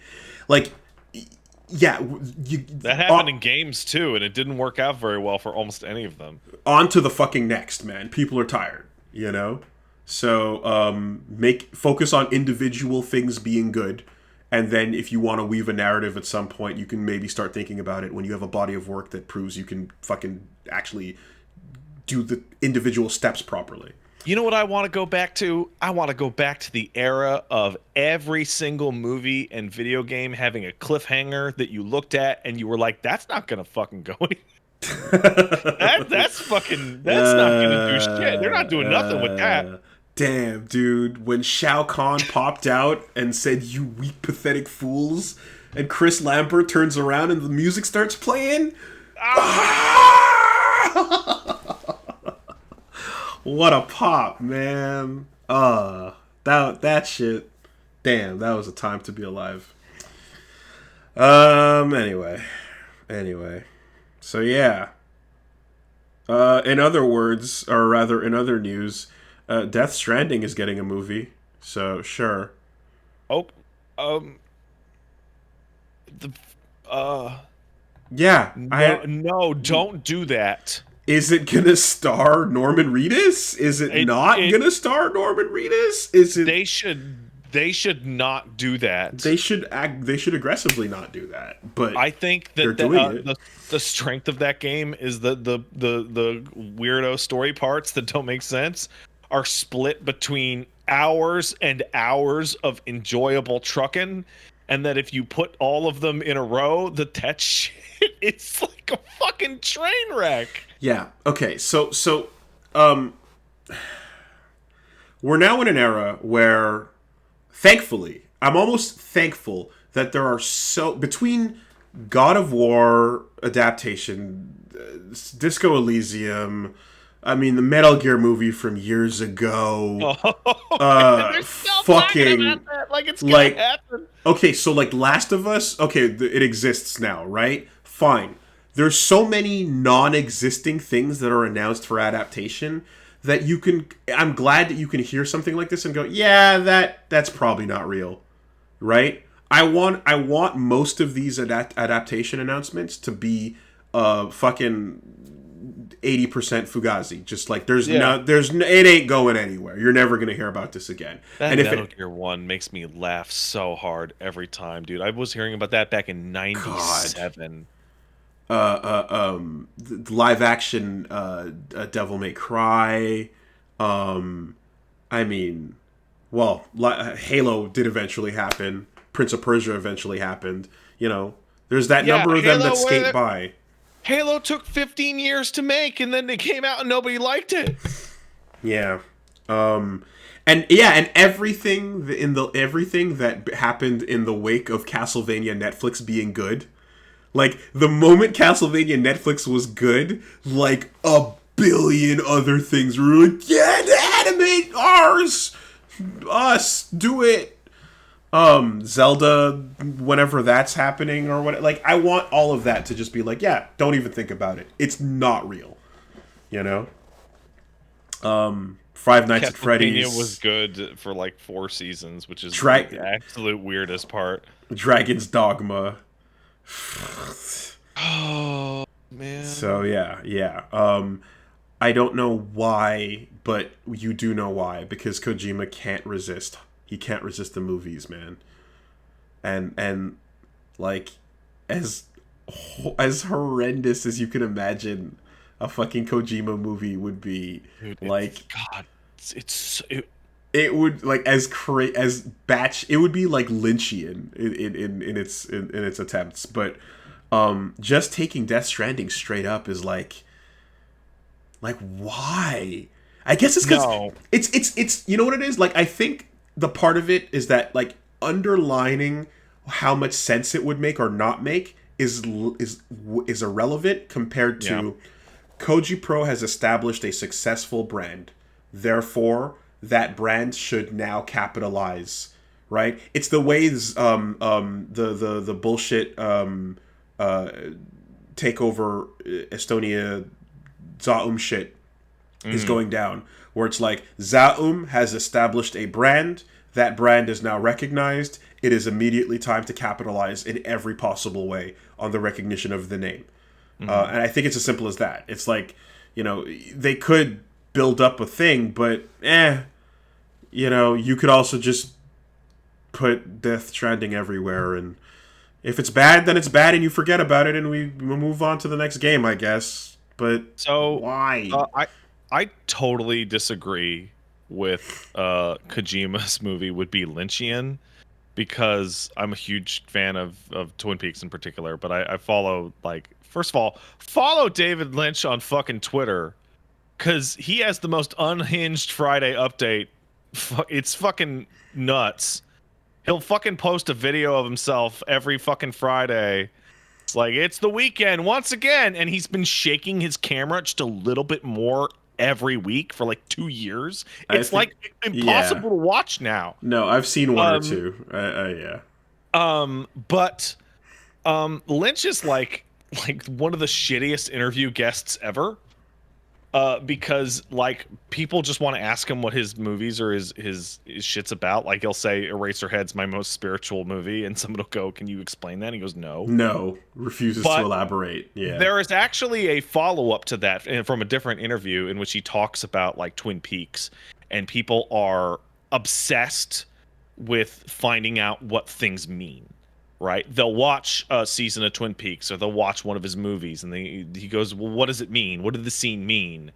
And he's actually said like, what the scene meant was the feeling you fucking had watching the scene.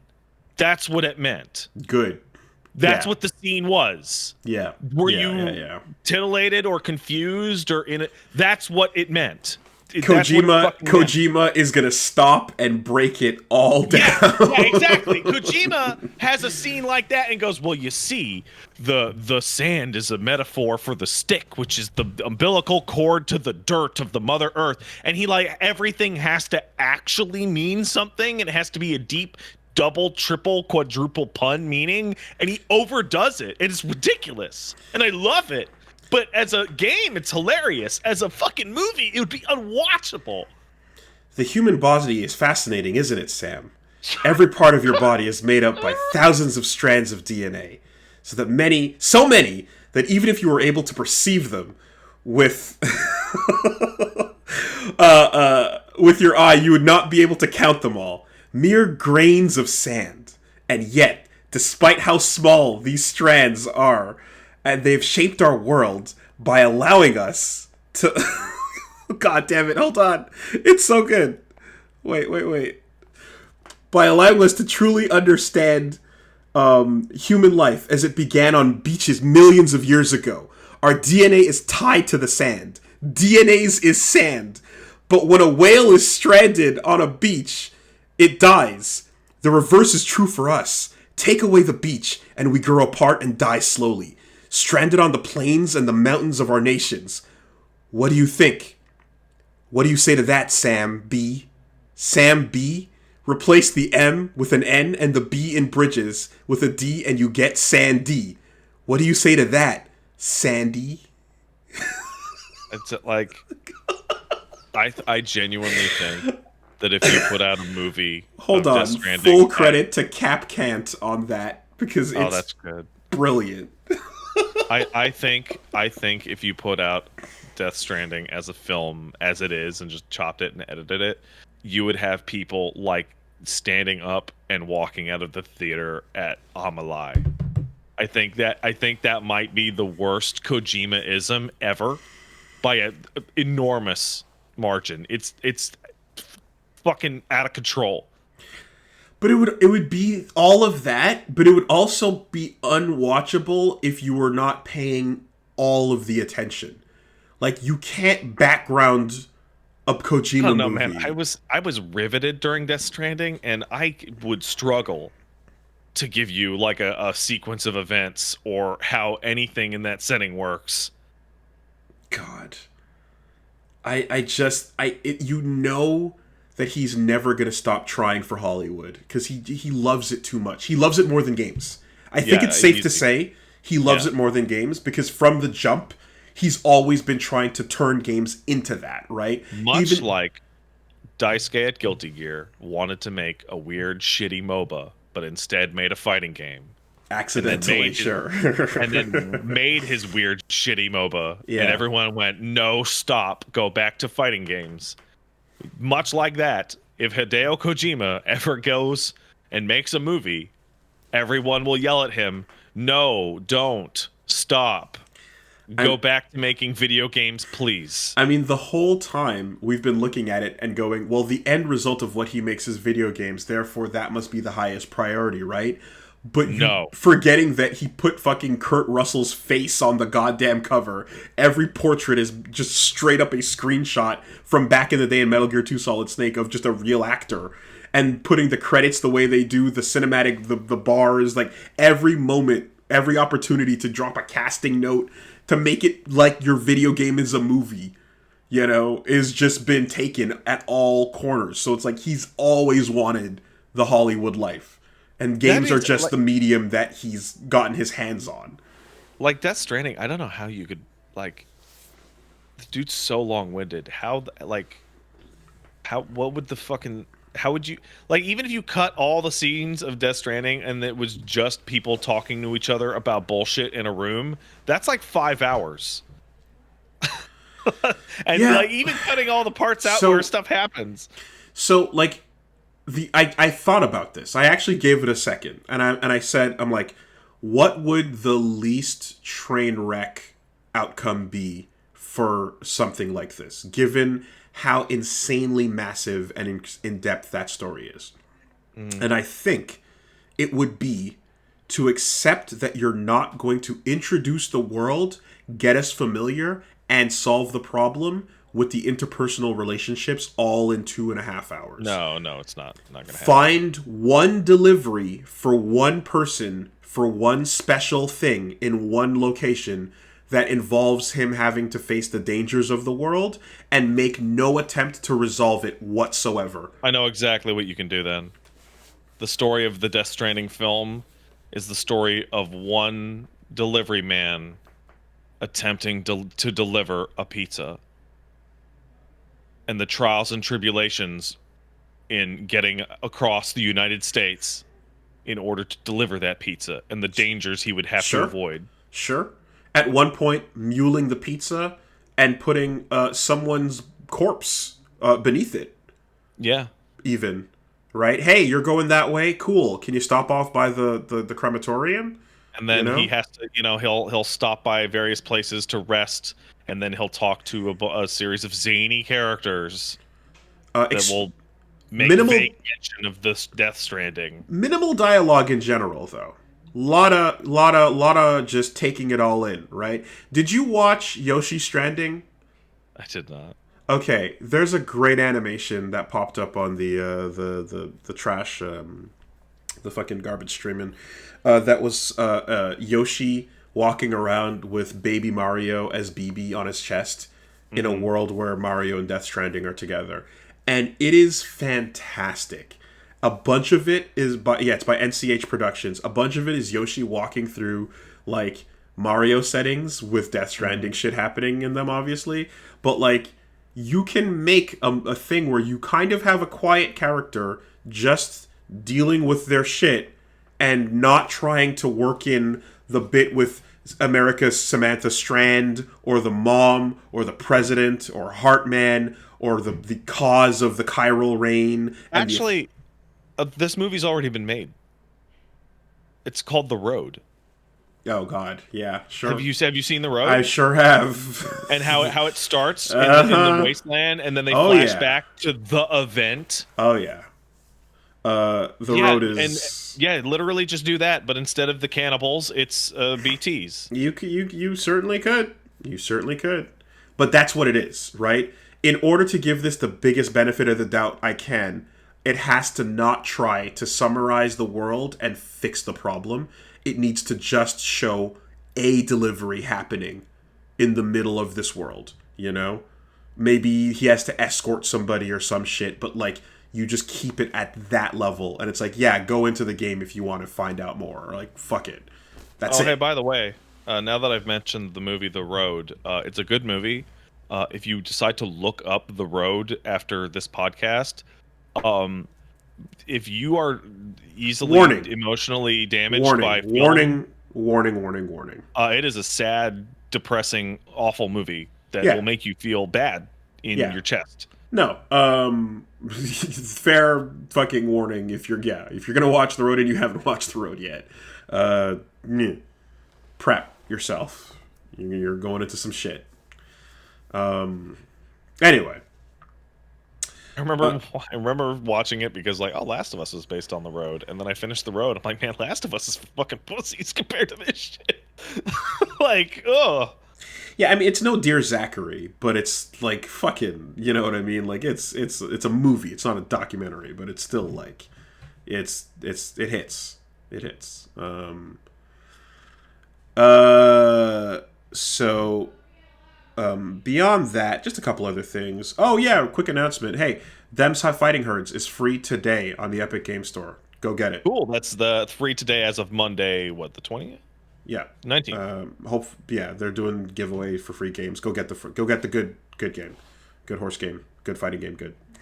Um, they announced Modus Games announced God of Rock, which is a looks to be like a rhythm based fighting game, and the cut of its jib is pretty interesting. The trailer kind of shows off this setting where it's a rhythm game note chart, and you have to hit the keys accordingly to build to attack each other. And every time somebody fucks up, they like as long as you're both playing perfectly. So imagine if we both have our own Guitar Hero note charts, right?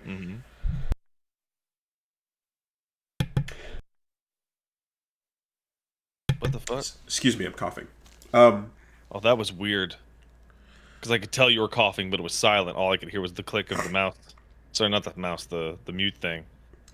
So as long as we're both playing perfectly, we're parrying and blocking and attacking each other and at a stalemate. When I fuck up, I take damage on a note that you successfully landed, right? And then as we play, we build up meter, we get access to moves and specials, and it's there's not a song that plays to the end and you have to do better than the opponent. The fight only ends when someone dies. Okay. So the rhythm part of it is it's the method of play, but it's still a versus game.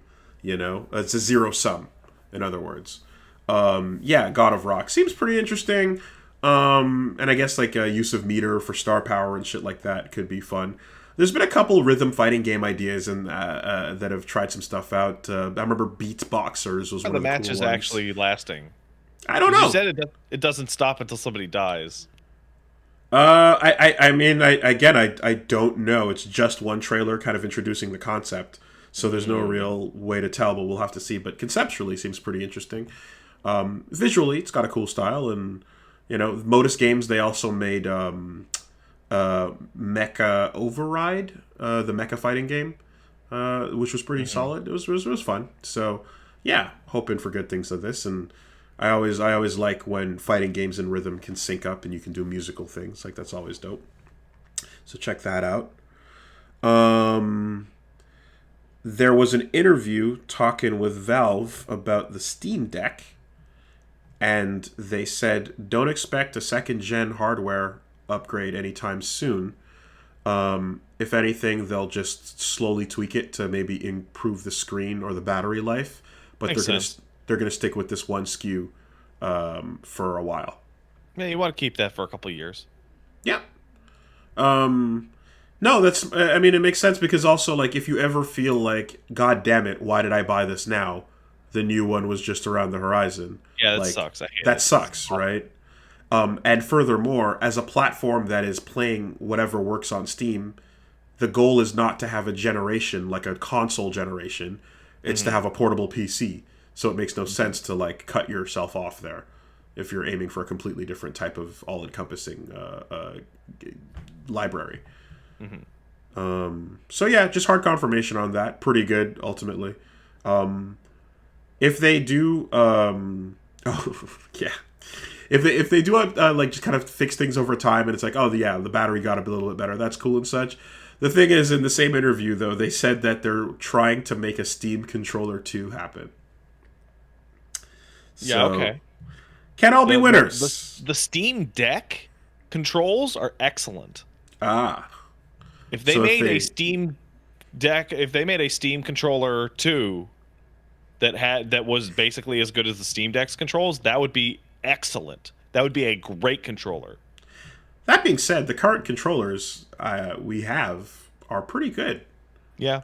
The placement of the little touch pads on the deck is excellent and works for tons and tons of stuff. I would love to see a Steam Controller 2 that felt as good as a real controller.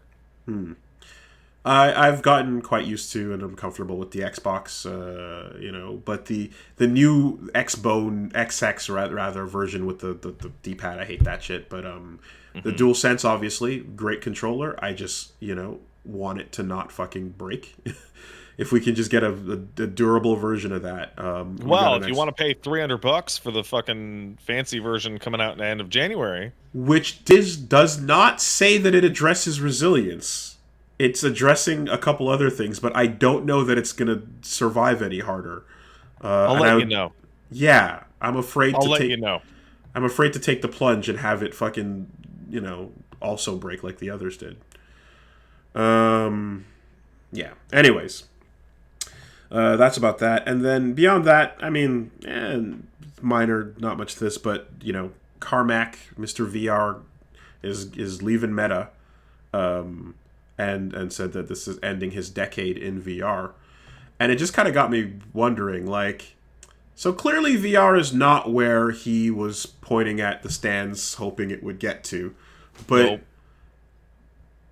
what, like, and Facebook is fucking bleeding, hemorrhaging, doing bad, trying to keep VR relevant. I don't think there was ever going to be room at the table for a true, like, third platform for people, but like VR is clearly here, right? And it's not gone the way of the curved 3D TV or whatever. No, it has gone a much weirder way as like a hyper niche enthusiast product. Yes. And when they were like, "Hey, let's figure out how we can sell this to mom and pop." I know. Why don't we make it so that they can have the worst grocery shopping experience imaginable with every ad we can jam into their eyes? People will love that. Right. It's gotten smaller, lighter, portable, better battery life, better screen quality, optional plug-in. It's gotten a lot of the problems out of the way, and as they continue to like streamline it, that's great. But even in the perfect, like, just put a pair of glasses on and you're good to go, Geordie LaForge style, world where you get the perfect product at whatever the cost would be, I don't know how you would incorporate that into the average living room unless you had some completely new, super addictive activity associated with it that you could only get there. So, remember when we were talking about Stadia and I made a little gag about like, hey, Stadia released in a time period in which everyone was spending more money on video games and you couldn't buy competing consoles. So it was like the absolute optimal time for Stadia conceivable, and it still was a dismal failure. Mm-hmm. Like Meta and all that metaverse shit has been percolating in a fucking society in which there was a good year and a half in which a good proportion of the population was convinced that if they walked outside their door, they would literally die. Sure. Like on the spot. Now, and in that context, VR still totally failed to catch on in the mainstream, and all mainstream, like, hey, what if you didn't have to expose yourself to a deadly disease? What if you went to a concert or a store with your VR headset? Have been they've been so bad that the response has been, I'm gonna put a mask on and risk it rather than fucking deal with the VR. I mean, look, so basically then, until you can go to Best Buy and get a super light, perfect headset with 4K and everything's good on it, and it comes bundled in with an auto blow with full-on... It needs to come in with a dick-sucking machine. Bundled with an auto blow and full-on buttplug.io support. Yeah. We're not there. We're just not there. Like, if they just said, hey, here's the VR machine for getting your fucking dick sucked. But also... I bet that would sell a lot. But, like... you gotta find the angle, right? Like, because it can't be... That's the angle! I just told you what the angle was! No, clearly that's what the angle is. But what I mean is, like, that sitting on the shelf in a Best Buy is a world that America is not ready for. You can't have the add-on the add-on can't just be sitting in the sex shop. You gotta find a way to get that on the shelf. You I know, think America is ready for the Dick Sucker 5000. Don Quixote in Japan puts a couple of curtains up and says, "You go back there and you find what you want." Right? The rest of that store family friendly, but we got we got the saloon doors. Right? Maybe it's time for the return of the saloon doors. All right, so back in the day during Prohibition, you couldn't sell booze, you couldn't sell alcohol, all right? But what you could sell was a large brick of frozen fruit juice and a bottle and instructions to not put this and leave it to ferment in your fridge for X amount of days, and don't put this yeast that we've included with it into it, because then it might turn into wine. Incredible. In a similar thing, you can have the Dick Sucker 5000 be called the tiny man's pediatric machine, in which it is a massage. It is a foot massager. This is what I was getting at. Abnormally small feet. This is where I'm saying the be it a Harry Potter wand, broomstick rather, Right. or a Hitachi neck massager. Yeah. Right. Plugs into the wall. No going back from that. Right. Like, you need an angle to get it on the shelf at Best Buy. And this is what I'm talking about. It is a immersive VR experience for people with hands too small for conventional hand massagers. And then you look at it and you're like, wow, your hand has to be really long. and again, also on the packaging, this hand massager now included with buttplug.io support. Yeah. Because that's what the name of the fucking plugin is. Yeah, I just looking back on it, it's like VR's here and it's going to continue to improve, but to catch on in the average American household, even in its best form, it needs transformation. It needs to go to the next level. It needs to be a pair of glasses too. Yeah, there's that. You need to also, like, candle polisher. Oh, that's so good. That's so good. Also, it needs to have optional give up mode, or I still am worried about someone opening the door. Like, I need a semi-transparent, semi-sound pass-through. What it needs is a big red button on the side that if you slap it, the headset explodes, killing you instantly.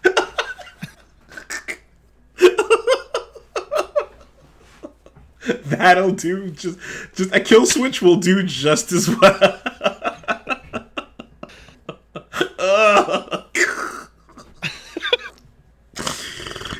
You'll never know.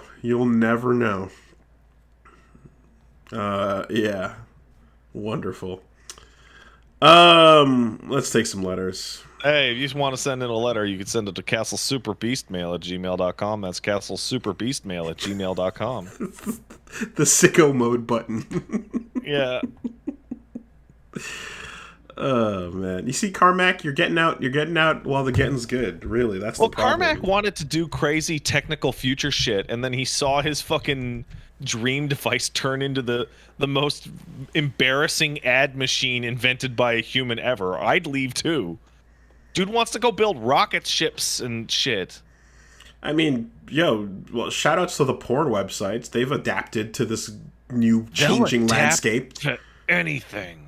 They figured it out, like, oh, we see you're on a headset. Here you go. And everyone's got those 3D cameras out, and they're doing their thing. All right. I have not watched VR pornography. Apparently, it is like very disturbing. Oh, dude, I had to check it out. Oh, yeah? Is it weird? It's odd, but it is. If you've never used VR before, like if you give that to like, I don't know, like fucking Joe Lunchpail, right? Yeah. You're gonna, like, he's gonna lose his mind. It's the craziest shit. It's a danger. It's a danger. If you've I was under the impression done that losing your body sensation because you don't fit the body of the performer is super weird. so if you are used to like VR environments and shit, and you can tell the difference between an actual real environment versus just a 360 photo around you, it kind of just reads like a shitty 360 video that's playing. Right. You don't actually have any sense of three dimensions going on there. But yeah, if your brain is not can't tell the difference between those two things, you're done. It's over. You're lost forever. You know. But as you would be one of the whatever the connoisseur player, like, you know what I mean, Yeah. like you would be able to tell, oh, someone stuck a fucking tripod 3D camera in the middle of a porn shoot, and it ain't much, you know. But yeah, had to know. So let's right. go with the emails. Yeah. castlesuperbeastmail@gmail.com. castlesuperbeastmail@gmail.com. All right. We got one coming in from Big Black Bankai. Shout outs. Hey man, what's up? What's up? I think Dear I've seen Cardinal. that guy. Yeah, I love his name. It's great. Dear Cardinal Wolsey and St. Patrick, inspired by this this last week's discussion of Willie discovering the top 5 movie, The Thing, how you need a flowchart for your first watch, I'd like to recommend the movie Primer. If you haven't seen it, it's almost a 20-year-old movie that was made for $7,000 and is basically the most pure time travel movie ever made. Oh, I've heard of this. I talked about it on the podcast some time ago. Yeah. From you. That is to say, the plot completely derails halfway through, and from a traditional 3-act structure, and it doesn't work anymore because of time travel. I described the second half as being a complicated stand battle, but you don't know the rules until a YouTube video explains it to you later. It's a fun ride, and in hindsight, it's crazy watching someone make a proof of concept and eschew the traditional script writing experience. Do you have a favorite media that's basically, I want to see what X would look like despite how potentially disorienting the final product would be? So, not quite, but just on the answer to that. I watched it, I saw years ago, and I brought it up on the podcast, and yeah, I described it as like one of the best time travel movies ever made, because it's not time travel as a like plot device for, you know, this love story or this like action happening or this world saving thing. It's time travel made by time traveling nerds as writers that wanted to write down how fucked up and crazy it would be and how wild it would be to have to stop and think about what time travel means if you have it in a functioning in the real world in a setting. Low budget but super interesting, and the best part is that it's on YouTube. So you can just literally just YouTube Primer movie 2004 or whatever it says, or you know, and it's great. And then once you're finished watching it, go watch one of the breakdowns on what actually happened. But it's probably the best time travel movie because it's made by time travel nerds, and yeah, it's not just like we had to put this in, you know, Sorry, after you. Sorry, man. No, just I'll take the opportunity to reiterate. Go do it. Go watch it. Saw a fucking TikTok the other day of somebody like yelling at fucking Marvel Endgame, going, "This person can't be here. It breaks the own time travel rules." And it's just like, time travel rules are stupid. I think that film even went out of its way to be like, stupid time travel rules are dumb. Don't worry about it. Ugh. I mean, it often just comes down to, where's the camera going? Is it following the traveler or is it following the world? Well, like, y'all need to watch Back to the Future. That movie makes no fucking sense. I don't give a shit. Yeah. But like, you just, you know, if the camera is the most important aspect of any time traveling story. But that being said, all of the stuff you know about it into account, this is just a really fun, low budget movie. So, Primer, Primer, as in like putting down a primer coat of paint.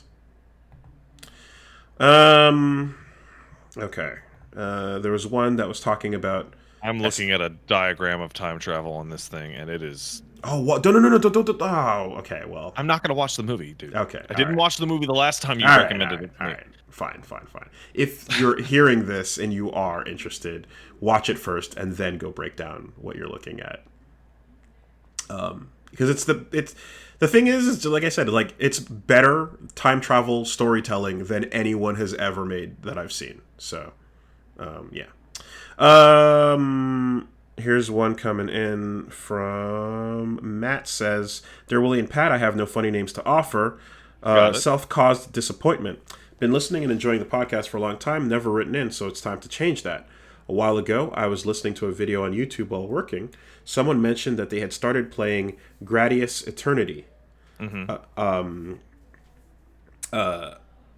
I found it curious that a new Gradius game came out, and made a mental note to look it up later. Before it dawned on me, they actually said Great Ace Attorney, and I had simply misheard them. Great Ace Attorney. Great Ace Attorney. That explains why I couldn't find it as I was typing it in. Wow, no, you just did it to me, you fucking asshole. Have you ever been similarly disappointed by your own mishearing or misunderstanding of something? Yeah, just now. Yeah, it just happened. Just now. Fuck. That's a particularly unique one. I mean, not really similar in mishearing, but like, I did accidentally. Whenever I talk about Radiant Silver Gun and Ikaruga, I referred to them as a trilogy from G-Rev because there was another game called Judgment Silver Sword for the Wonder Swan. Right. And it was not made by the same people. It's just a homage send-up. It's not actually a trilogy.